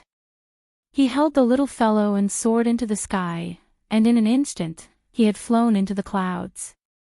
The little fellow's eyes were dazzled, and before she came back to her senses, she found that she was already in a thick fog. Because there was no sound and no sense of weightlessness, she did not know what was going on at all. What was the white cloud like? In fact, it was just a cloud of mist. When people were in the clouds, it was actually like being in the thick fog in the winter morning. The little fellow lay on Qin Shi's shoulder, looking around. But the thick fog covered her eyes, so she could not see anything at all. Qin Shi deliberately paused in the clouds, gently pinched the little fellow's little face, and then said with a smile, "Baby, watch carefully. Daddy is going to show you a magic trick." Okay. The little fellow did not care about being angry at this time, because the sudden change in the surrounding environment had completely attracted her attention. Human beings always had a natural fear of the unknown. But if this was Daddy's magic trick, then the little fellow would not be afraid, but would only feel curious. Seeing the little fellow nodding, Qin Shi smiled, and then rushed out of the clouds with her. In an instant, the bright sun shone on the little fellow, and she closed her eyes tightly. It was still a dark winter in Shangjing, but in the blink of an eye, it was like coming to a tropical beach that was like spring all year round. The sun was blooming with thousands of golden clusters, like a kind grandfather, smiling at the little fellow. Huff, the little fellow squinted her eyes for a long time to adapt. When she opened her eyes, what came into her eyes was a vast sea of clouds. The blue sky, the dazzling sun, as well as the boundless white clouds beneath Qin Shi's feet. The little fellow was stunned. After coming back to her senses, she quickly poked her head out to look at Qin Shi's feet. Just like when she visited Kunming Lake at night, the little fellow only saw that Qin Shi was like an immortal walking in the clouds, stepping on the white clouds and leisurely walking toward the distance with her. The clouds paved the road, and people walked in the sky.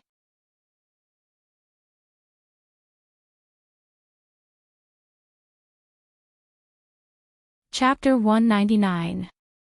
In Qin Shi's Lolita training plan, he did not want the little fellow to come into contact with the inhuman power too early.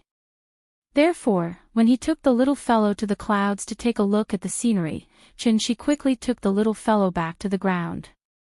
The little fellow had not started to read Journey to the West, so she had no concept of riding the clouds. In addition, when Qin Shi was flying, he deliberately blocked her sight. Therefore, in the little fellow's cognition, she just felt that her father took her to a very strange place all of a sudden. But as for where it was, her father did not say, so she did not know. In the blink of an eye, they were in the sky, and in the blink of an eye, they were on the ground. For a 4-year-old little fellow, this was really an interesting trick. When the father and daughter returned to the tea house, the little fellow was still sitting in Qin Shi's arms excitedly. She kept twisting her small body and shouted excitedly, "Papa! Do it again! Do it again!" Hearing this, Qin Shi smiled and pinched her little face. Then he said mysteriously, "There is not enough time today. We have to go home for dinner. Daddy will show you more interesting magic tricks in the future, okay?" The little fellow tilted her head and thought for a while. Perhaps she was interested in the more novel tricks he said, so after thinking for a while, she grinned and said, "Okay. Good girl." The father and daughter talked as they returned to the bar. Qiao Yuan did not know what they had just done.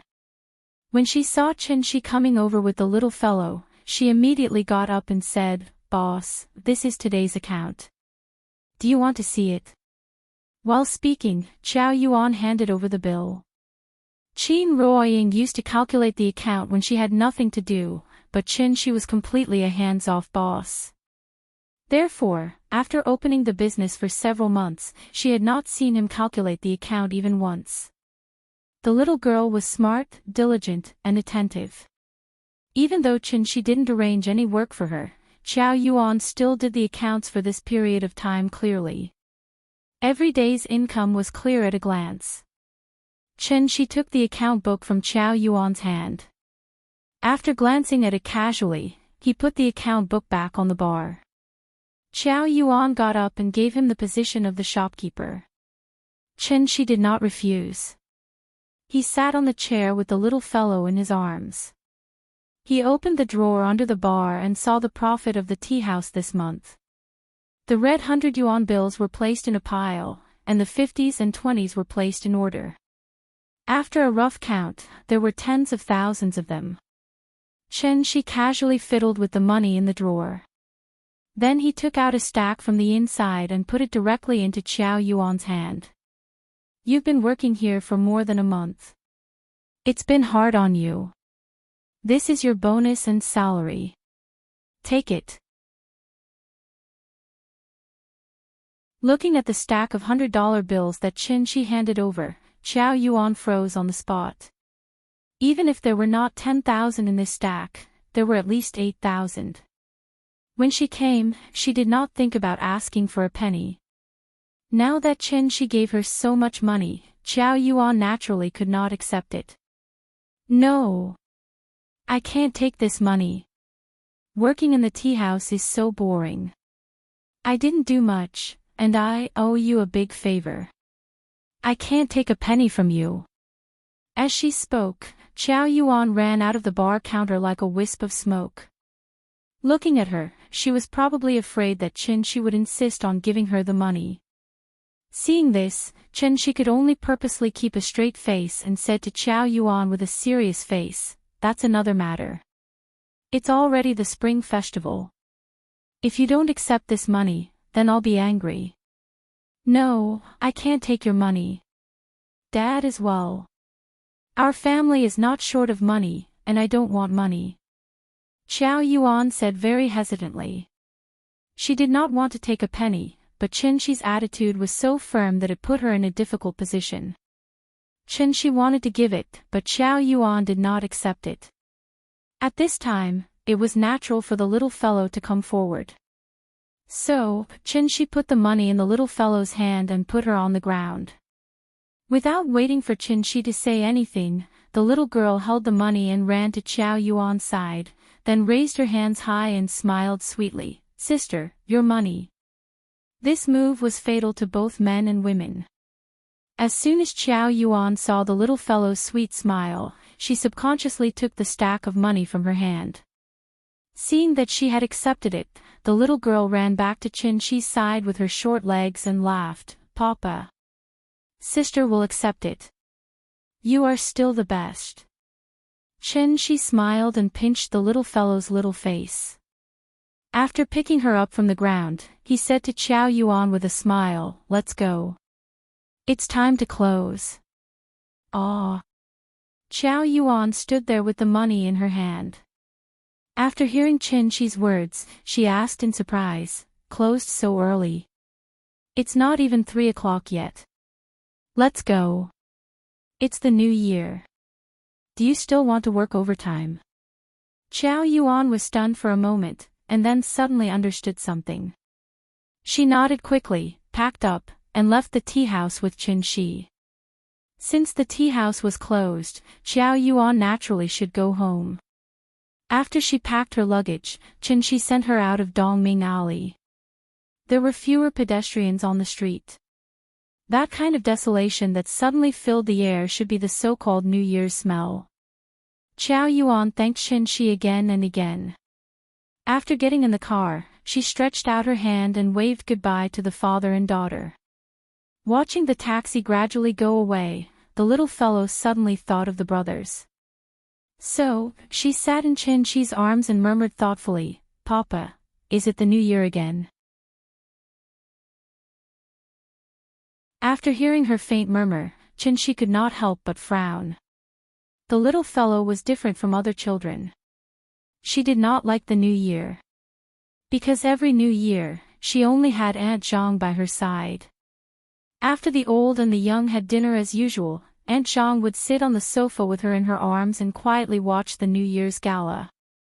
She did not receive New Year's money, nor did she set off fireworks. She had no siblings, no friends, and no companions. Even her parents were not by her side. Even though the little fellow was still young at that time, she could feel the faint coldness. It was different from loneliness. It was a feeling that only appeared during the new year. How could a child who grew up in such a situation like the new year? As the little fellow's mood fell to the bottom, Chen-Chi's frown deepened. He thought for a moment, hugged the little fellow a little tighter, kissed her little face, and asked with a smile, "Nian Nian, this year, Mom and Dad are all here. Grandpa is also here, and Auntie is also here. The new year is in a few days. Dad will cook you a lively reunion dinner and take you to set off firecrackers, okay?" Hearing this, the little fellow suddenly thought of something. Yes. This year was different from the past. So, as she hugged Chen-Chi's neck and nodded heavily, with a smile on her face again. "I want New Year's money. Other children have New Year's money. I want it too. Then let Grandpa and Auntie give you red packets, okay?" "Okay. Papa is the best." The little girl was so happy that she planted a kiss on Chen-Chi's face, making him laugh out loud.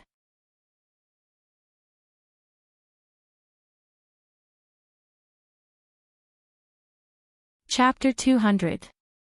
February 15th, New Year's Eve. The little girl was woken up by the sound of firecrackers. Perhaps due to the cultural heritage of Shangjing City, there was no ban on setting off firecrackers in Shangjing City. Of course, there was a time limit to this. Within Shangjing's Fifth Ring Road, firecrackers could only be set off on New Year's Eve and New Year's Eve. From the second day onwards, firecrackers could only be set off during the day. It would continue until the 15th day of the first month before it was completely banned. After all, the Chinese New Year was the most important festival in the Chinese nation. It had been passed down for more than 4,000 years. If firecrackers couldn't be set off on New Year's Eve, it would feel really weird. As firecrackers were not banned, Hohai would be very lively during the Chinese New Year. A few years ago, everyone's environmental awareness was still very weak. Once it was the Chinese New Year, they wouldn't hesitate to set off firecrackers. It was also because of this that one or two pubs in Hohai would catch fire almost every year. Over the years, as the smog problem in Shangjing became more and more serious, the citizens slowly learned to restrain themselves without the need for the government's orders. They just set off a few firecrackers on New Year's Eve for fun. Today's breakfast was still porridge, but it wasn't ordinary porridge. It was Chen-Chi's meticulously made laba porridge. After a bowl of laba porridge, the little girl was full. The firecrackers outside were so loud that it made the little girl's heart itch. After eating breakfast, she wanted to go out to take a look, but she was stopped by Chen-Chi. "Nian Nian, it's the Chinese New Year. As a junior, you should give your elders New Year's greetings. Come, let's give Grandma a New Year's greeting over the phone. In a few days, we'll go to Chengdu and let Grandma give you a red packet, okay?" Upon hearing Chen-Chi's words, the little girl's eyes lit up. She jumped up and down and shouted, "Okay. I want to give Grandma a New Year's greeting. Grandma wants to give me a red packet." Chen-Chi sent a video call request to Auntie Zhang, and the old lady quickly picked up. Before Chen-Chi could speak, the little girl saw Auntie Zhang's face appear on the screen. She excitedly snatched the phone from Chen-Chi's hands and shouted sweetly, "Grandma! Grandma! I want to give you a New Year's greeting. New Year's greeting. Oh, Nian Nian is so sensible. Grandma is so happy. When Auntie Zhang saw her little face, she was so happy that she couldn't stop laughing. The little girl was particularly excited today. After greeting Aunt Zhang, she ran out of the West Wing with the phone in her hand. Then, she raised the phone and looked around. She finally felt what it meant to celebrate the new year. She acted coquettishly with Auntie Zhang for a while until Auntie Zhang had something to do. She then reluctantly said goodbye to Auntie Zhang. Chen Shi and Qin Ruoying were hanging red lanterns in the courtyard. As soon as the red lanterns were hung up, the courtyard immediately felt a bit more festive. When Chen Shi was about to paste the word "fu" on the door and window, the little fellow finally couldn't hold back and shouted that she also wanted to paste it. Thus, Chen Shi brought her a small stool and let her step on it. He pasted a big "fu" character on the window. Qin Yongyan didn't cultivate today. Early in the morning, he came to the main hall. Then, he placed an incense burner on the large red sandalwood carving table and lit 3 incense sticks. When the little fellow saw Qin Yongyan, she immediately ran to Qin Yongyan according to what Qin Shi had taught her. Then, she excitedly shouted, "Grandpa! Grandpa! I wish you a happy new year and all the best. Good luck. Give me the red packet." After saying that, she looked at Qin Yongyan eagerly and didn't forget to reach out her little hand at the same time. Qin Yongyan was also stunned by her sudden trick. After being stunned for a while, he suddenly laughed and said, Okay. Grandpa will give you a red packet." Qin Yongyan patted the little fellow's little head. Then, he took out a brand new 100 yuan note from his pocket and directly stuffed it into her hand. The little fellow held the brand new 100 yuan note and smiled happily. In fact, she didn't have any concept of money. Usually, she only needed to call Papa if she wanted something. The reason why she was so happy now was because of the meaning attached to this 100 yuan note. This was the first time she received New Year's money. New Year's Eve was after the beginning of spring. At this time, the temperature had obviously risen a lot. There were fewer cars during the Spring Festival, and there was no exhaust pollution. Shangjing City also changed the appearance of the past heavy smog, and for the first time, blue sky and white clouds reappeared. After lunch, the couple took the little fellow to the door and pasted couplets. Family photo every year. Good luck and fortune every year. Horizontal writing, good luck and fortune. Just as the family of 3 was busy pasting couplets, a voice suddenly sounded from behind them. Ing ing. Qin Ruoying looked back and saw a middle-aged man and woman. The woman was about 40 years old, but she was very well maintained. She could be said to have a beautiful body and still had a charm. The man looked about the same age as Qin Yongyan. Looking carefully, he looked somewhat similar to Qin Yongyan. Second uncle. Second aunt. You're back. Qin Ruoying handed the couplets in her hand to Qin Shi. Then, she quickly walked in front of the 2 people and greeted them warmly. Second uncle Qin Yongwang and second aunt Wang Chuanju, who were her sister-in-law's parents. Second uncle, second aunt, this is my husband, Qin Shi. Qin Ruoying introduced Qin Shi to the 2 of them. Hearing this, Qin Shi took the initiative to nod to the 2 of them and said with a smile, Second uncle, second aunt, hello. Upon hearing Qin Shi's name, Wang Chuanju suddenly seemed to have thought of something, and the expression on her face couldn't help but freeze. Qin Yongwang noticed his wife's strange behavior and coughed quietly. Then, he smiled at Qin Shi and said, hello. It seemed that this newly risen celestial was easier to interact with than they thought. Thus, second uncle started chatting with his nephew's son-in-law very politely. The little girl stood beside Qin Shi. Seeing that the adults were talking and ignoring her, she immediately pouted unhappily. This little girl was only half of Qin Shi's height. In addition, Chen Shi was too eye-catching, so Qin Yongwang and Wang Chuanju didn't notice her at all. It was the new year, yet she was being ignored. Of course, the little girl was unhappy. Thus, she twisted Qin Shi's arm and shouted, "I want to set off fireworks." Her voice was as clear and pleasant as a silver bell, instantly attracting everyone's attention. "Ying, your daughter."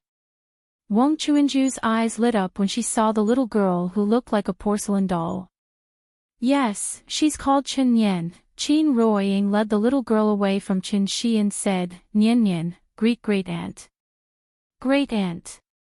The little guy called out sweetly, which immediately amused Wang Chuanju and made her laugh out loud. When a woman reached this age, she would want grandchildren more than a man. Qin Shueqing's birth characters hadn't been set in stone yet, so she could only count on Qin Ruoying. A niece's daughter was also a grandniece, right? With the arrival of Qin Yongwang and Wang Chuanju, the courtyard finally became lively.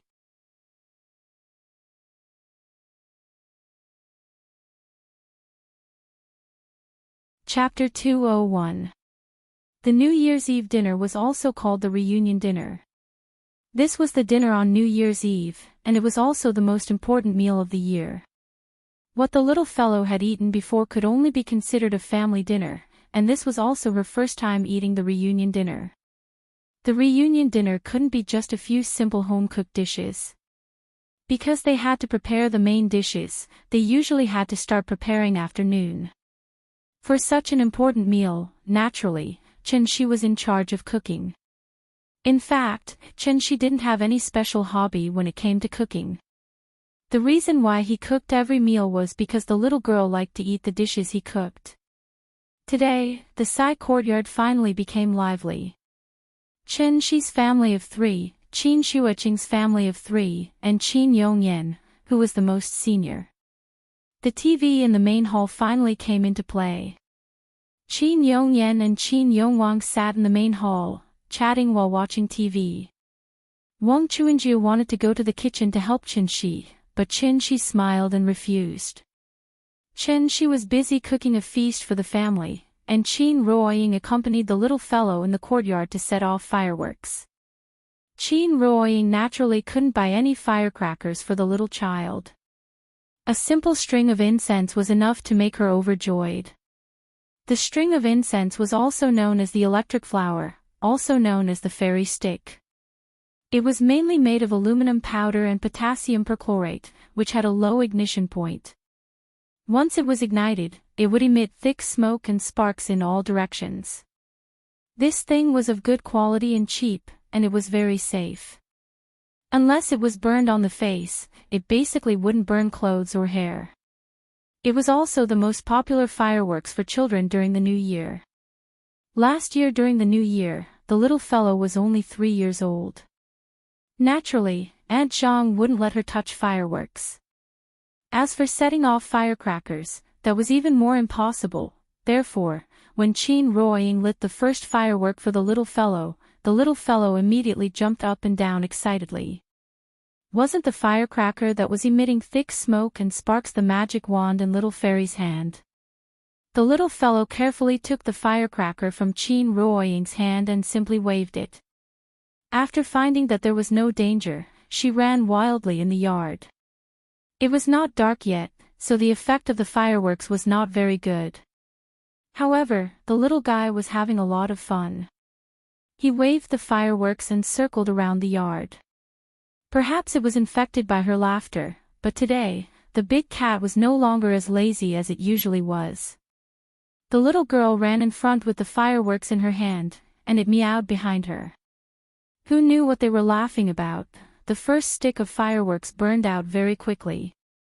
Thus, the little girl ran back to Qin Ruoying's side and eagerly waited for her mother to light a second one for her. Qin Shueqing and Wang Chuanju stood on the steps outside the east wing. When they saw the little fellow's adorable appearance, Wang Chuanju sighed with emotion. "Yuqing, you were just as adorable when you were Nianyan's age." Hearing that, Qin Shueqing smiled and said, "People grow up eventually." Yes, people grow up eventually. When they grow up, they have to start a family and have children. I don't know when I, as a mother, can become a grandmother. Look at your uncle, I'm so envious. Wang Chuanju's sudden exclamation caught Qin Shuiqing off guard. After a long silence, she stiffly spat out, I'm going to practice. After saying that, she quickly ran into the east wing as if she was escaping, leaving Wang Chuanju standing outside, covering her mouth and laughing secretly. 6 adults and 1 child, naturally a big table had to be set up, so this New Year's Eve dinner was exceptionally sumptuous. These days, everything was about good luck. Every dish was carefully selected by Qin Shi, such as the 5 blessings, 3 suns, Tuan Tuan, Yuan Yuan, Nian Nian Yu, Happy Tonight and so on. After he placed the dishes one by one on the big table in the main hall, the little girl didn't even set off the fireworks, and ran back after smelling the aroma. She knelt on the chair and stared at the table full of delicious dishes. Her saliva almost flowed out of her mouth. The little girl turned around and glanced at Qin Ruoying. She realized that she didn't follow her into the main hall, but turned to the east wing, so she quickly grabbed a piece of pork rib from the table. Who would have thought that her sneaky behavior would be caught red-handed by Wang Chuanju? Wang Chuanju liked this grandniece very much. When she saw the little girl's gluttonous and adorable look, she couldn't help but pat her little head. This sudden movement also gave the little fellow a huge fright. She was gnawing on the pork rib with both hands when she suddenly felt her head being touched. She was so frightened that her little hand trembled, almost throwing the pork rib away. Great! Great aunt! The little girl turned around with the pork rib in her mouth and saw that Wang Chuanju was standing behind her. She immediately pouted her lips and greeted her. Perhaps she had a guilty conscience, or perhaps she wanted to drag her down with her. Therefore, before Wang Chuanju could say anything, the little girl got up from the chair, grabbed a piece of pork rib and handed it to her. She said sweetly, "Great aunt. Eat the pork rib." Wang Chuanju looked at the pork rib in the little girl's hand, then looked at her little greasy mouth. She immediately laughed and took the pork rib from her hand. Nian Nian is so sensible. Good girl. Wang Chuanju said as she sat next to the little girl. When the little girl saw that Wang Chuanju had eaten the pork rib she handed over, her little face suddenly bloomed with joy. By the time Qin Shi brought out the last dish, the lively New Year's Eve dinner had finally begun. At the same time, the Spring Festival Gala began. Just like drinking wine without a side dish, if one didn't watch the Spring Festival Gala during the New Year's Eve dinner, one would feel that something was missing. Although the Spring Festival Gala in recent years had fallen into a vicious cycle of being held every year and scolded every year, if there was really a year when the Spring Festival Gala was suddenly not held, the people of the country would probably riot. Perhaps the Spring Festival Gala wasn't as bad as imagined. The reason why it was scolded every year was because everyone had high expectations for it. As the saying goes, love is hate. The more they scolded, the more it meant that they cared about it. It was lively on the TV, and so was the Sihiyuan. Among the people at the table, except for the little girl, no one could be considered a real ordinary person. However, they were like ordinary people today. The family sat together happily, simply eating and chatting while watching the Spring Festival Gala. The little girl was soon full, but she didn't run around. Instead, she sat obediently in Wang Chuanju's arms and watched TV. She couldn't understand skits, nor could she hear the actors' lines clearly. She didn't even know the subtitles above, but whenever she heard the audience applauding on the television, the little girl would clap her little hands happily. The programs came one after another, and in a flash, it was 12 o'clock. Before the host counted down, some impatient people had already gone to the streets and set off fireworks and firecrackers one after another. 10, 9, 8, 7, 3, 2, 1. Happy New Year. As soon as the voice fell, the bell rang, and then the people of the country boiled over. The crackling of firecrackers suddenly exploded, and countless fireworks bloomed in the night sky, instantly illuminating half of the night sky. The family came to the courtyard one after another, looking up at the brilliant fireworks one after another. Not to mention how excited the little girl was, even Qin Shueching, who had always been cold, couldn't help but smile at this moment.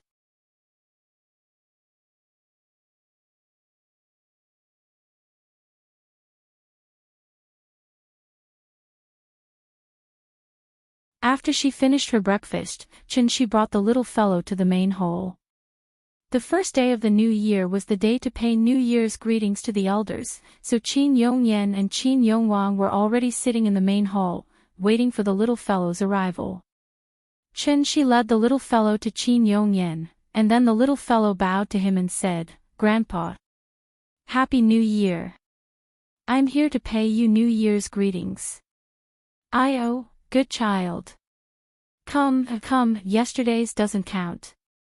Today's is the New Year's money from Grandpa." As he spoke, Qin Yongyan smiled and handed a big red packet to the little fellow. The little fellow touched the thick red packet, and suddenly grinned foolishly. Seeing this, she patted her head gently. Then, the little fellow seemed to come back to her senses, and hurriedly said to Qin Yongyan with a big smile, "Thank you, Grandpa. Happy New Year, Grandpa." The child was still young, so she didn't understand these traditional customs and ceremonies. Naturally, it was up to her parents to guide her.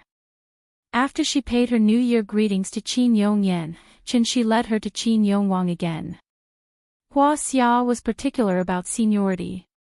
Qin Ruoying was the female, and Qin Yongyan was the maternal grandfather.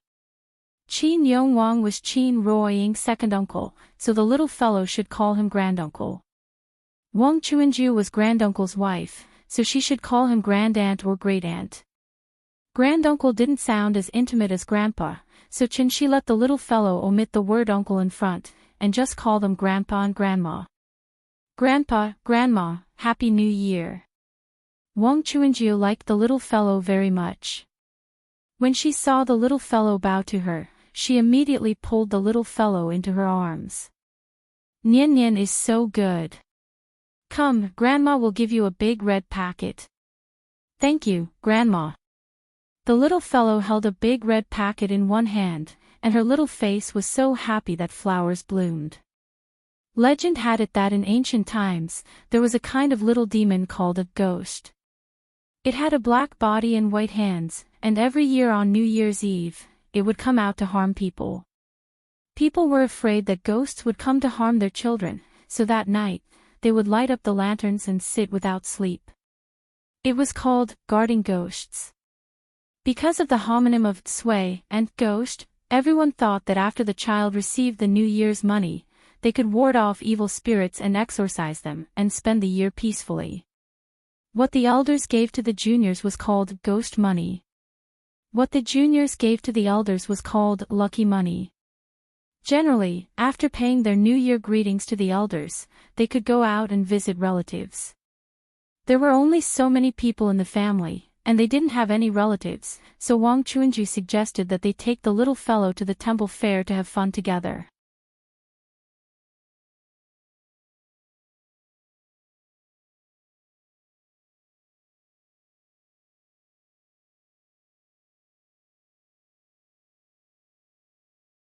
The administrative levels of Hua Xia could be divided into 5 levels: national level, provincial level, departmental level, county level, and township level. The Director General was a department-level official, equivalent to an ordinary mayor of a prefecture-level city, or the head of a provincial public security department or the head of a provincial education department. From this, it could be seen that Qin Yongwang's status in Wu Lian was really not low. At least, he was at the level of Shintaro Abe. Celestial beings were really too eye-catching. Because of Qin Ruoying, she was related to his sister-in-law's family, and their family was the backbone of the Wu Lian. Now, naturally, they wanted to pull Qin into the Wu Lian. The word relationship was a very magical existence in the eyes of Westerners. Because there was no corresponding translation of this word in other languages, they specially invented an English word, guanxi. China-style relationship. A simple example could be given. Once the people of Huaxia were in trouble, the first thing they would think of was not a lawyer, but an acquaintance. Through their acquaintances and friends, they could get in touch with the government to solve the problem.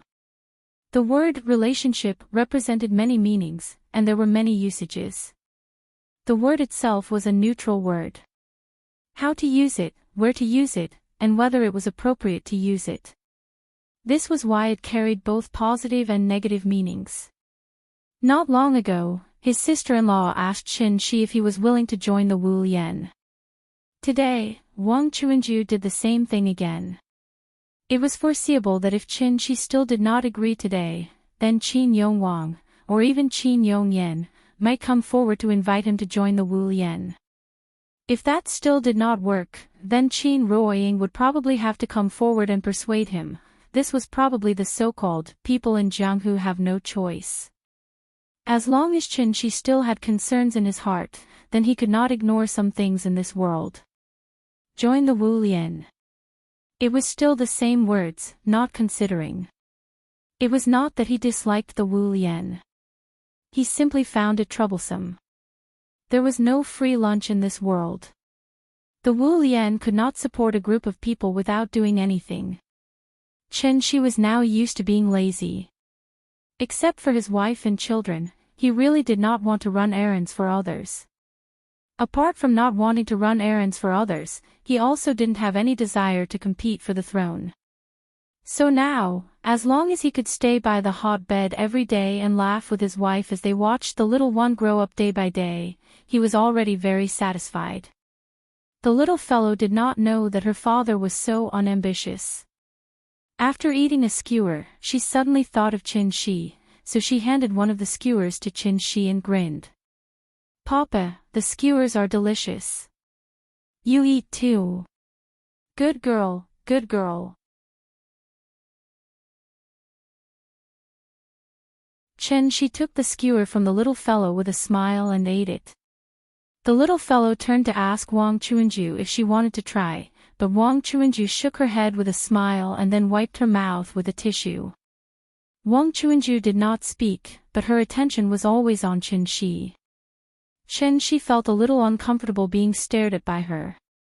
On second thought, instead of being remembered by the Wu Lian like this, it was better to take this opportunity to make it clear to them. So Qin Shi looked at Wang Chuanju and said to her directly, "The reason why you want me to join the Wu Lian is that you want to use me to deter other forces, right?" "Well, you can think of it that way." Wang Chuanju nodded. When she was about to say something, Qin Shi did not give her a chance to speak at all. Instead, he continued, "Then you can announce to the public that I have joined the Wu Lian. Anyway, I can't jump out and expose you, right? How can that be? You are a celestial being. If you are willing to join the Wu Lian, you should be treated accordingly. I don't need any special treatment, so I won't join the Wu Lian." Hearing Qin Shi's resolute answer, Wang Chuanju could not help showing a trace of disappointment in her eyes, although she had been prepared for it. What a pity. However, just as Wang Chuanju was feeling disappointed, Qin Shi said with a smile, "How about this? If the Wu Lian has any problems that can't be solved, I can be a guest, but only once. What do you think?" Hearing this, Wang Chuanju's eyes lit up. She smiled and said, "Promise. It's a deal." In fact, this was not a simple conversation between an aunt and a niece, but a direct conversation between a Wu Lian and a celestial being. The meaning of this promise was not simple.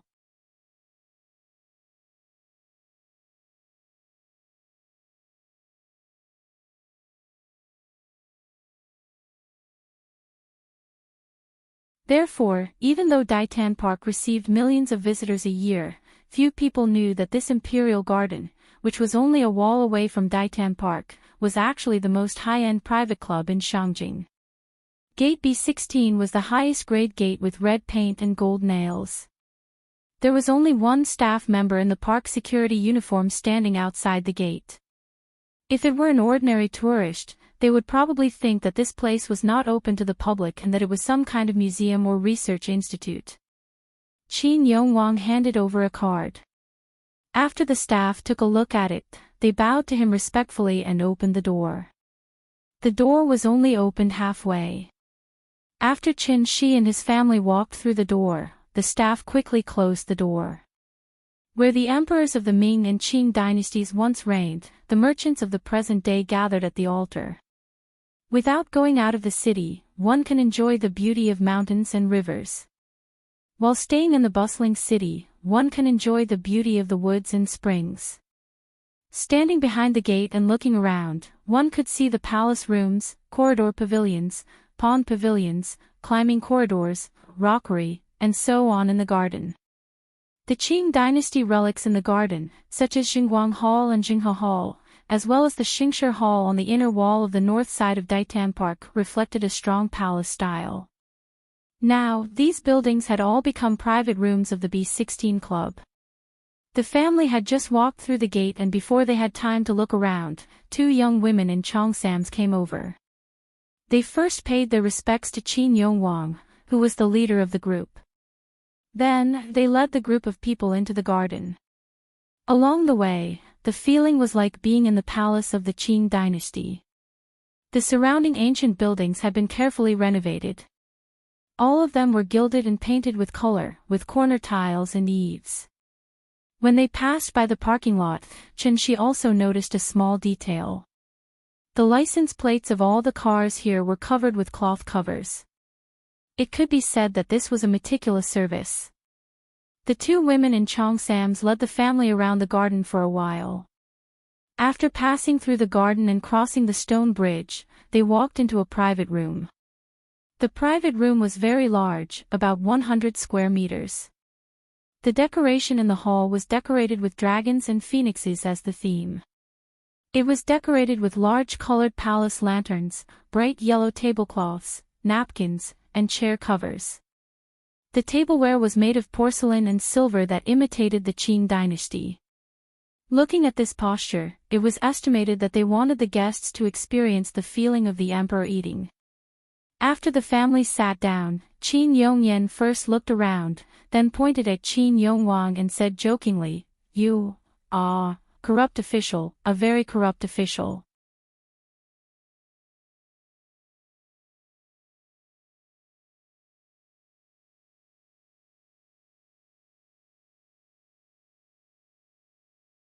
Chapter 205. Young Master Wu's full name was Wu Hui, and he ran some unknown businesses in Shangjing. He was involved in many industries, such as finance, real estate, energy, film, internet, and so on. Anything that could make money, young Master Wu definitely had a share in it. Wu Hui's business was very big, but he usually didn't run it under his own name, so there were very few people who really knew his name. For example, business moguls like Ning Zhonghua and Zhou Haixing who started from scratch, although they were rich, that was all there was to it. In China, money was not the only thing that mattered. The Chinese language was broad and profound, and the term young master in ancient times generally referred to scholars or young men from wealthy families. In the past, this term was a form of respect and a compliment. But in modern times, the term young master seemed to have a derogatory connotation, just like the four young masters of the capital. Just like the term emperor, anyone could joke and say that they were the emperor, but in the past, it would be a crime punishable by death. The so-called four young masters of the capital, in the eyes of people like Wu Hui, were actually similar to clowns, insects that could be trampled to death with one foot. How could a few nouveau riches be worthy of the title of four young masters of the capital? Of course, disdain was disdain, but Wu Hui wouldn't bother with ordinary people for no reason. Because they didn't have contact with them, many people's understanding of the second generation of rich and powerful people might be one-sided, thinking that they were all mud that couldn't support the wall. As the saying goes, dragons give birth to dragons, phoenixes give birth to phoenixes, and mice give birth to sons that know how to dig holes. In reality, most of the second generation were very outstanding. After all, their parents were very outstanding, and the education that these second generation received from a young age was far better than ordinary people, so in terms of personal quality, cultivation, and knowledge, the outstanding second generation could be said to be dragons and phoenixes among men.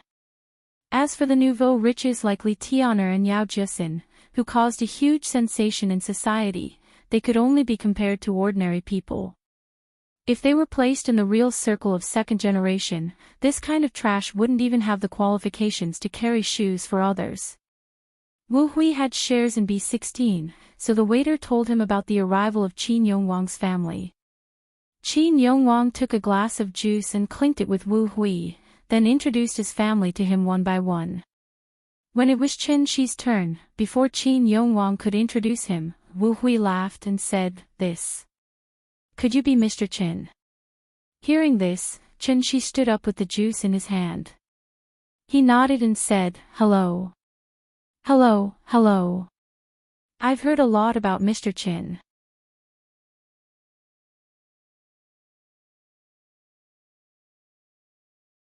After careful calculation, it was actually not far from the truth.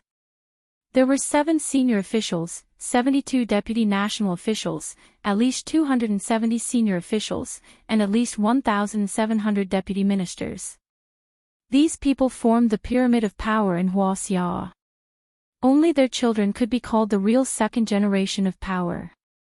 A civilian like Li Danjiang, who enjoyed the treatment of a major general through singing, was nothing in front of these leaders with real power. Wu Hui was also one of the most outstanding people among the second generation of the Quan family. However, the reason why the Wu family was so prosperous now was not because of his father, but because of his grandfather. Although the old man had been retired for a long time, his connections were still there. As long as old man Wu did not pass away, the Wu family would be able to live in Shangjing and even Huaxia for a day longer. Wu Hui's father was called Wu Ying. He was 62 years old this year, and happened to be stuck at a very awkward time. Here, it had to be mentioned that Huaxia's chaotic retirement system had to be mentioned. When the new party congress was held, only people under the age of 67, including 67, were eligible to become members of the new Politburo. And those over the age of 67, regardless of their ability or political achievements, were all treated as retirees. If anything happened to old man Wu in these 2 years, then Wu Ying was likely to stay in his current position until he retired. Perhaps he would be promoted again, but what awaited Wu Ying would be the vice-chairman of the National People's Congress or other similar positions. They were all at the deputy national level, but in reality, these positions were not as good as the senior officials with real power. Although they were promoted, they were actually demoted. Even if they were promoted, they would only retire to the second level. Not to mention Wu Ying, even Wu Hui could not accept this situation. If Wu Ying could not pass this hurdle, then the Wu family's current glory would disappear with the old man's passing.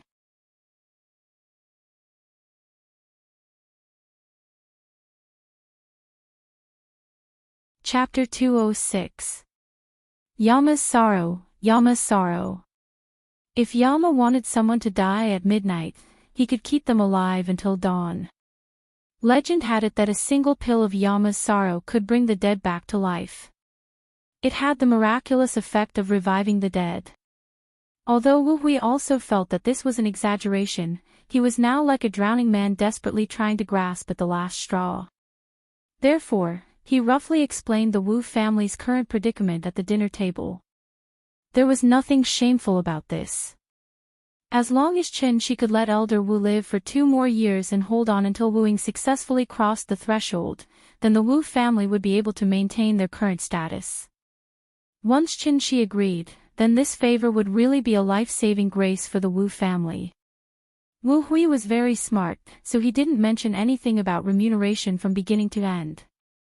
Instead, he kept pleading very sincerely, "Mr. Chen, please save my grandfather."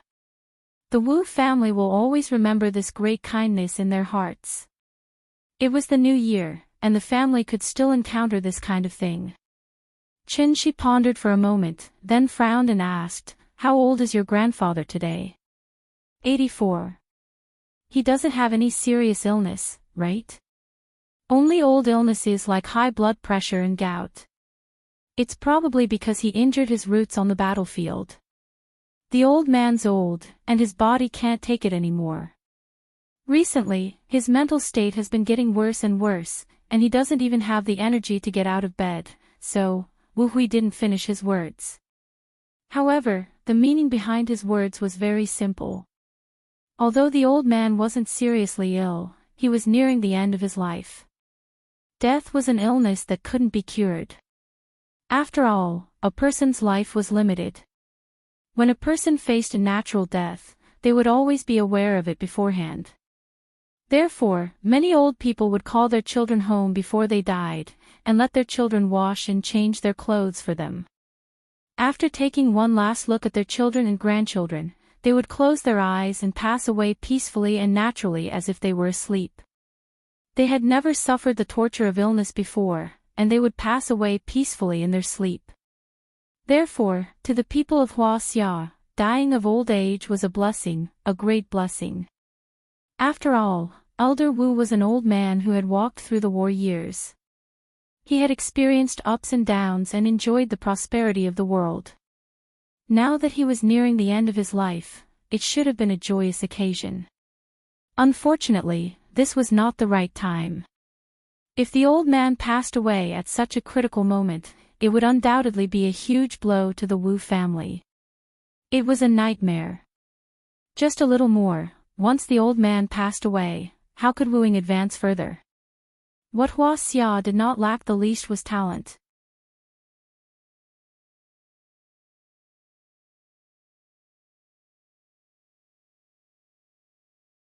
Old Master Wu was not Sima Yi, but Zhuge Liang, so, Wu Hui stood in place and couldn't help but clench his fists. In the end, he was still a little unwilling, so he asked in a slightly trembling voice, "Mr. Qin, you really don't have a way?" 1 year, Grandpa only needs 1 year. She shook his head slightly, then took out 3 energy pills from his bag and put them on the round table. After slowly turning the energy pills in front of Wu Hui, she said calmly, "This is the legendary Yamas Cho. In fact, you should know that the Jianghu's rumors can't be trusted. After all, this medicine is not the life fruit of the grand deity Zhen Yuan. It can cure diseases, but it can't change fate. You can take it back and let the old man try it. It should improve his mental state, but I still say the same thing, life and death are predestined, and can't be changed. Young Master Wu, I'm very sorry." Wu Hui stared at the 3 pills in front of him in a daze. This was the Yamas Cho he had been dreaming of, but Shi's words completely extinguished the hope in his heart. After spitting out a mouthful of turbid air, Wu Hui used a tissue to carefully wrap up the 3 pills. Then, he solemnly bowed to Shi and said, "Thank you, Mr. Qin." After that, he turned and left the room without even saying goodbye to Qin Yongwang. Perhaps it was because they empathized with Wu Hui's feelings, so the atmosphere in the room became a little strange. After Wu Hui left, Qin Ruoying looked at Shi thoughtfully, then asked in a low voice, "You really don't have a way?" Hearing that, Shi smiled and shook his head, not answering her question.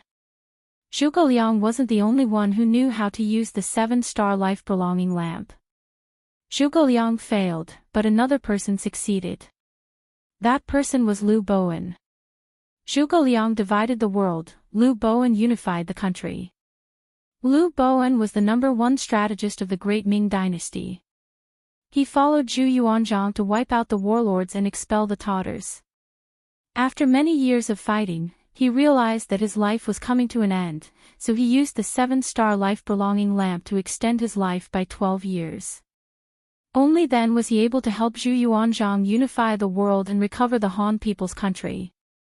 To put it bluntly, it wasn't that Shi didn't have a way, but that he didn't want to. There were too many implications, and it couldn't be explained in a few words. The title of Yamas Cho was made by Ning Zhonghua, so today, it was up to him to personally destroy this title. The previous chapter has been censored, and I don't know when it will be released. Let's leave it at that. Friends who haven't read it can wait a few days, when the editor goes to work. I won't write about these sensitive topics in the future.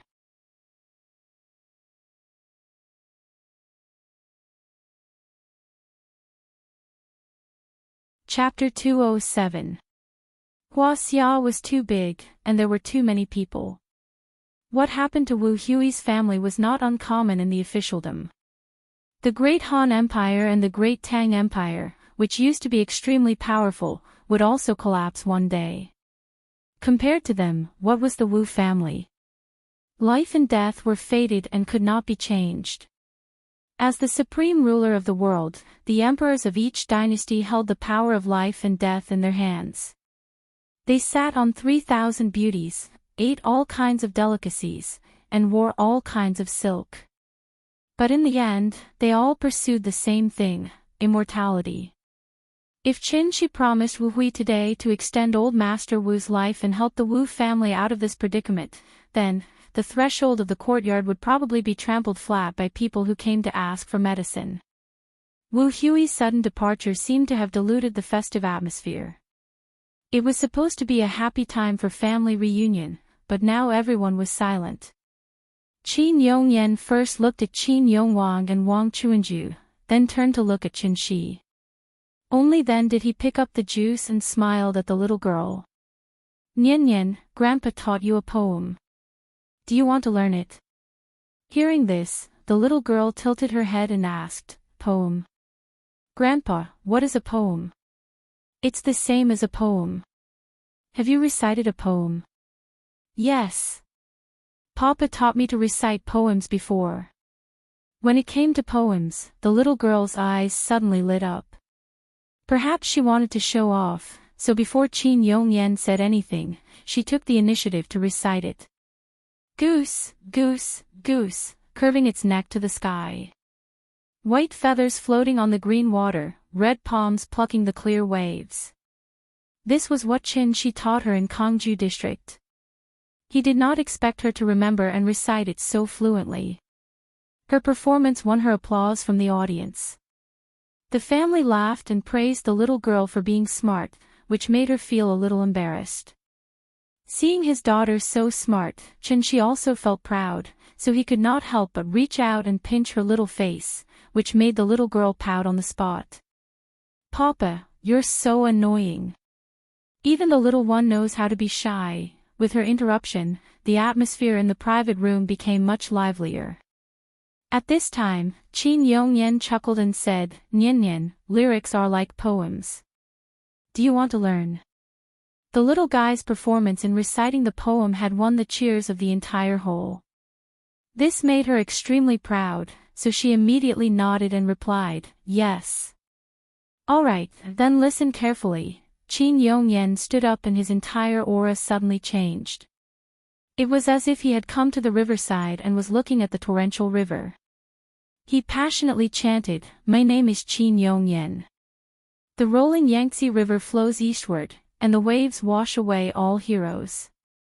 Right and wrong, success and failure are gone in the blink of an eye. The green hills are still there, and the sunset is still red.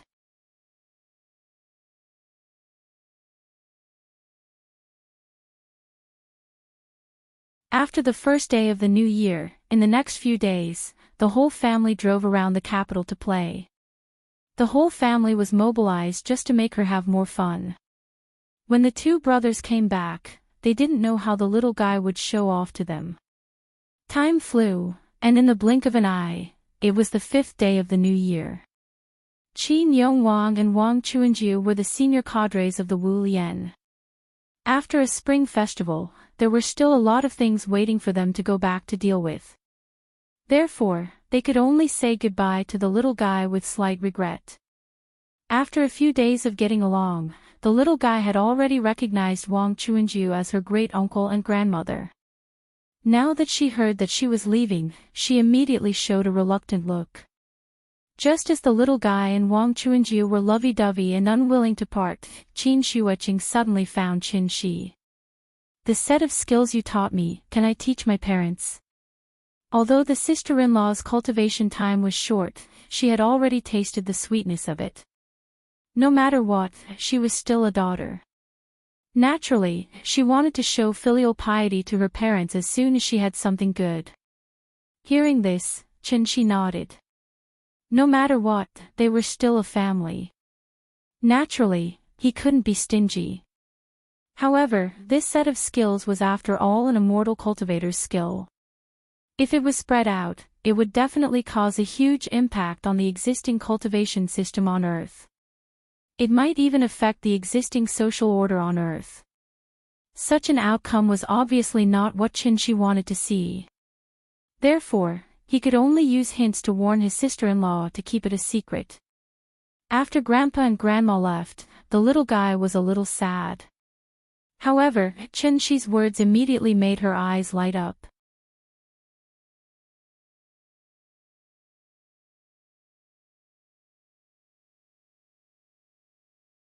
Chapter 208. Go to Chengdu to see Grandma. This suggestion was very tempting for the little girl. The little girl had a good impression of Chengdu. Although she didn't like Kai Shu-chin, her grandma was there. Therefore, after hearing Chin-shi's suggestion, the little girl immediately jumped up and shouted excitedly, "I want to go to Chengdu. I want to see Grandma. I want to go to Chengdu. I want to see Grandma." The family of 3 was standing outside the courtyard to send Qin Yongwang and his wife off. The little girl's sudden shout even startled Qin Yongwang and his wife, who had already walked to the entrance of the alley. While they were sending their grandparents off, she was already shouting about looking for Grandma. This was the reason why Chin-shi didn't often mention Aunt Zhang. The little girl always listened to the wind and rain. Once she had an idea, she couldn't take it back. After sending Qin Yongwang and his wife off, Chin-shi and his family returned to the West Wing and began to pack their luggage. During this time, Chin-shi even asked his sister-in-law if she wanted to go to Chengdu with them, but his sister-in-law decisively refused. The family's general mobilization during the Spring Festival had already delayed a lot of time. Now that they were finally free, she naturally had to work overtime to cultivate and rush back. Therefore, after the family of 3 simply packed, Chin-shi booked the plane tickets online. Shangjing to Chengdu. In 2 days, it would be the peak period to return to the city. Shangjing to Chengdu would only cost a few hundred yuan, but Chengdu to Shangjing would cost 3,000 to 4,000 yuan.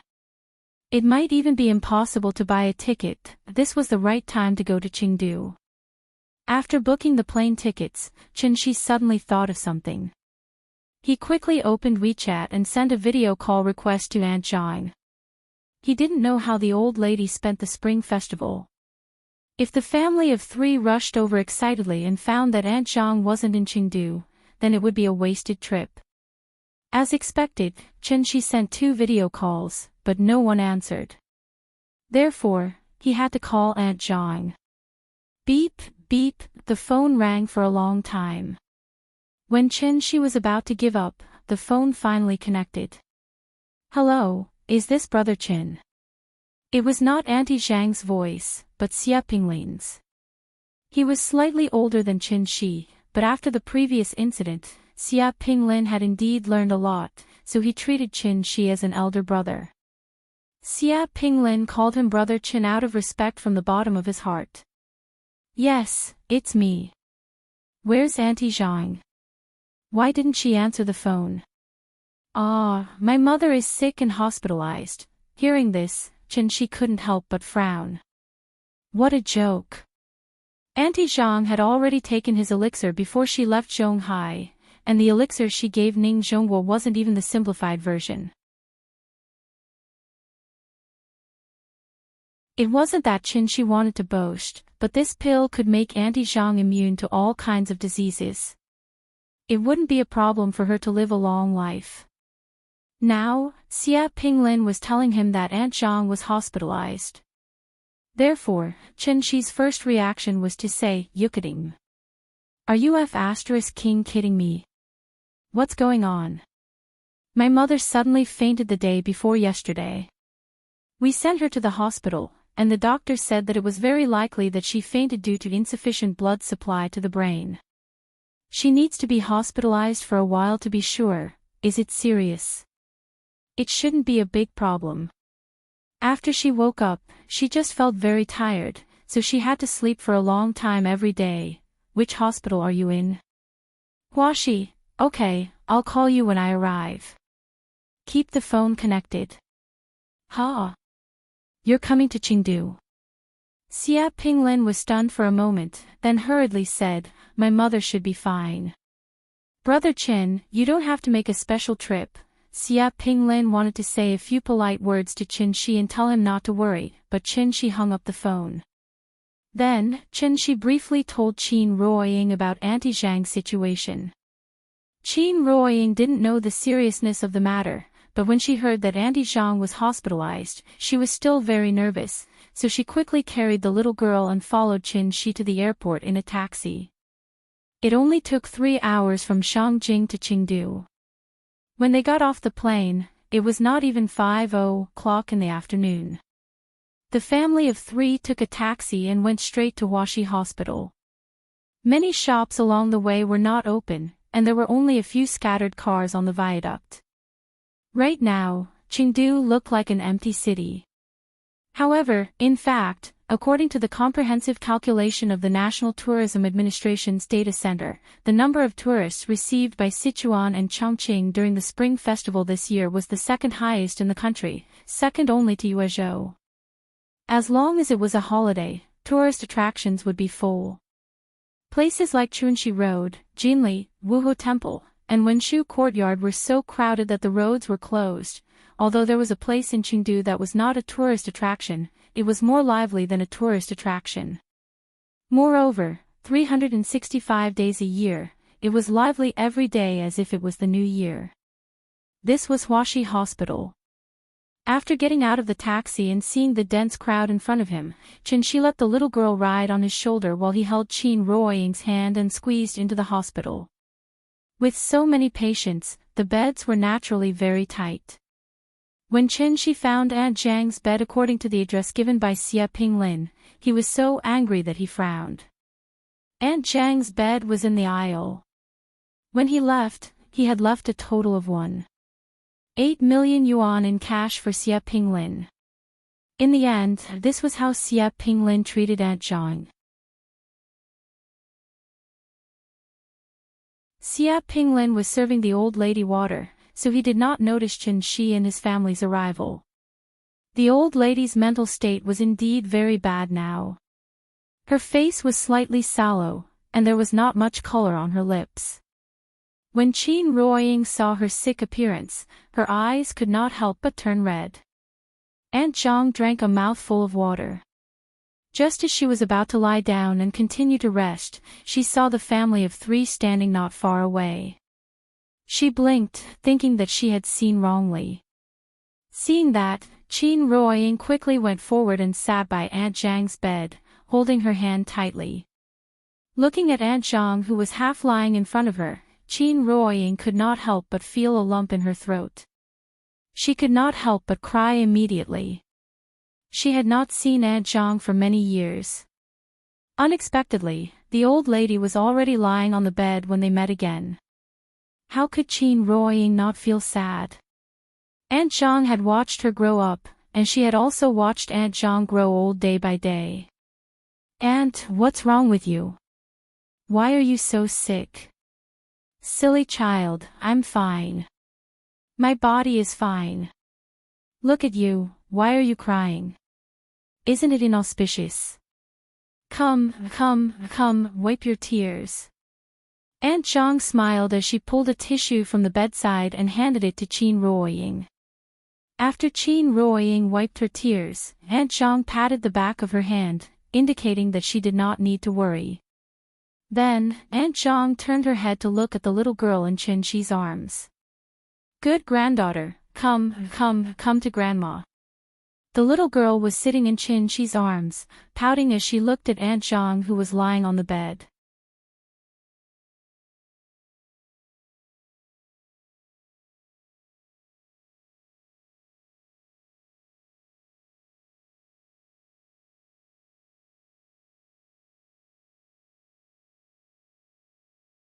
Hearing Aunt Zhang's words, Chen Shi was instantly puzzled. It sounded like everything was normal. Thus, after pondering for a while, he continued to ask, "Where is your hometown?" Rain City. Although Rain City was a prefecture-level city, due to geographical reasons, its economic development was very slow. It could not even compare to some of the coastal towns. However, such a small and unremarkable city had once been glorious. During the Republic of China, Rain City was the provincial capital of Xikang Province. Its status was comparable to the current Chengdu. In 1955, the first session of the National People's Congress officially proposed to abolish Xikang Province. Thus, Rain City lost its status as a provincial capital. This place was surrounded by mountains on all sides. The terrain was narrow and it was inconvenient to travel. After Xikang Province was abolished, Rain City's development was greatly affected. It was gradually reduced to an 18th-tier small city. Later on, Rain City finally walked into the eyes of the entire nation again. However, it was because of the 4.20 earthquake in 2013. Rain City. Chen Shi thoughtfully repeated the name of this place. Suddenly, a question appeared in his mind. Could it be that there was something wrong with that place? Aunt Zhang was still lying on the hospital bed, so Chen Shi did not ask much. The most important thing now was to let the old lady rest well and recover her body. Thus, after feeding Aunt Zhang a simplified version of the energy-enhancing pill, Chen Shi went to Huaxi Gold Card Medical Center to apply for a gold card for her in case such a situation happened again. In this day and age, money could make the devil turn millstones, let alone a hospital. The Gold Card Medical Center was located in Huaxi Hospital's headquarters. Ordinary members were 58,000 and advanced members were 200,000. When they entered the hospital, they could enjoy concierge reception, personal care, 5-star hotel rooms, on-site services, and 24 hours of call. After all, Chen Shi could not stay in Chengdu for a long period of time. Aunt Zhang was old, so it was better to be prepared for her advanced membership.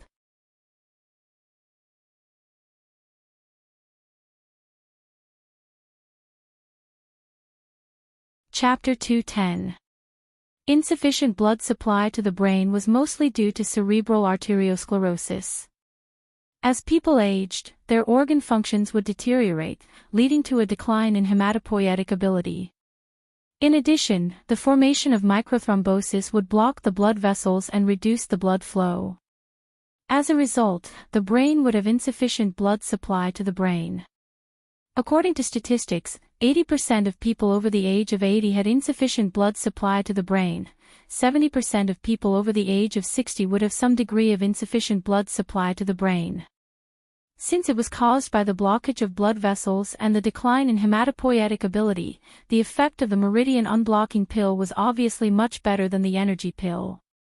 Therefore, Chen Shi refined a meridian unblocking pill for Aunt Zhang overnight. After the old lady took it, her complexion improved significantly. Aunt Zhang had come from a hard life and wanted to save every needle and thread.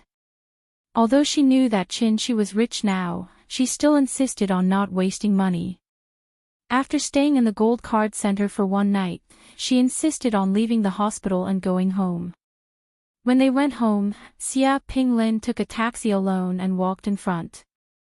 The family of 3 and Aunt Zhang sat in another car.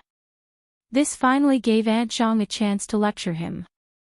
The ward in the Gold Card Center was obviously very high class. Staying for one night was similar to staying in a hotel. How wasteful was that? She was not that delicate. How was staying in the aisle shameful?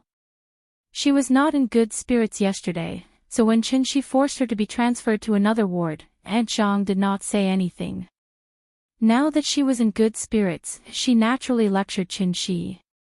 She lectured Chen Shi until he could not raise his head. In the end, even the little girl could not stand it anymore. She jumped into Aunt Zhang's arms and said coquettishly, "Grandma, Papa cares about you. Don't scold Papa. Oh, Nian Nian has grown up." You know how to speak up for Papa now. Looking at the little girl's cute appearance, Aunt Zhang could not help but pinch her cheeks.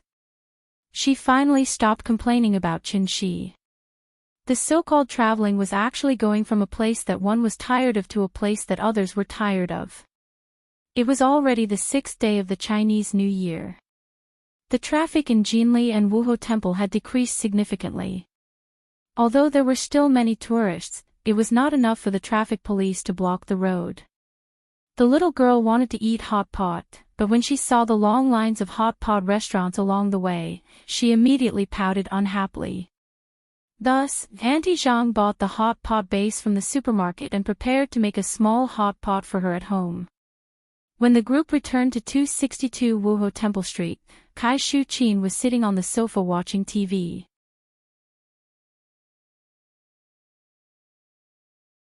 But this time, when she saw Qin Shi and his family enter the door, Kai Shu-Qin's attitude changed drastically. Before Aunt Zhang could call her, Kai Shu-Qin stood up and warmly invited Qin Shi and his family to take a seat. Then, she excitedly ran to make 2 cups of tea for Qin Shi and Qin Ruoying. After making tea, Kai Shu-Qin didn't forget to peel an apple for the little girl. However, Kai Shu-Qin was very enthusiastic, but the little guy still remembered the grudge. After being ignored by Kai Shu-Qin last time, the little guy especially disliked this strange aunt.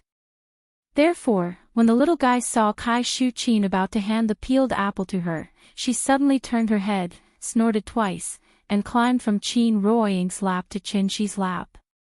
Qin Ruoying was a little confused. After thanking Kai Shu-Qin very politely, she took the apple and prepared to feed the little guy.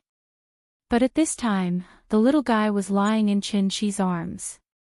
No matter how she called, the little guy was unwilling to raise his head. Kai Shu-Qin could not find a way out of this situation due to his outburst of anger. After smiling at Qin Shi a little awkwardly, Kai Shu-Qin let Aunt Zhang take care of the child, and she quickly walked to the kitchen to prepare dinner.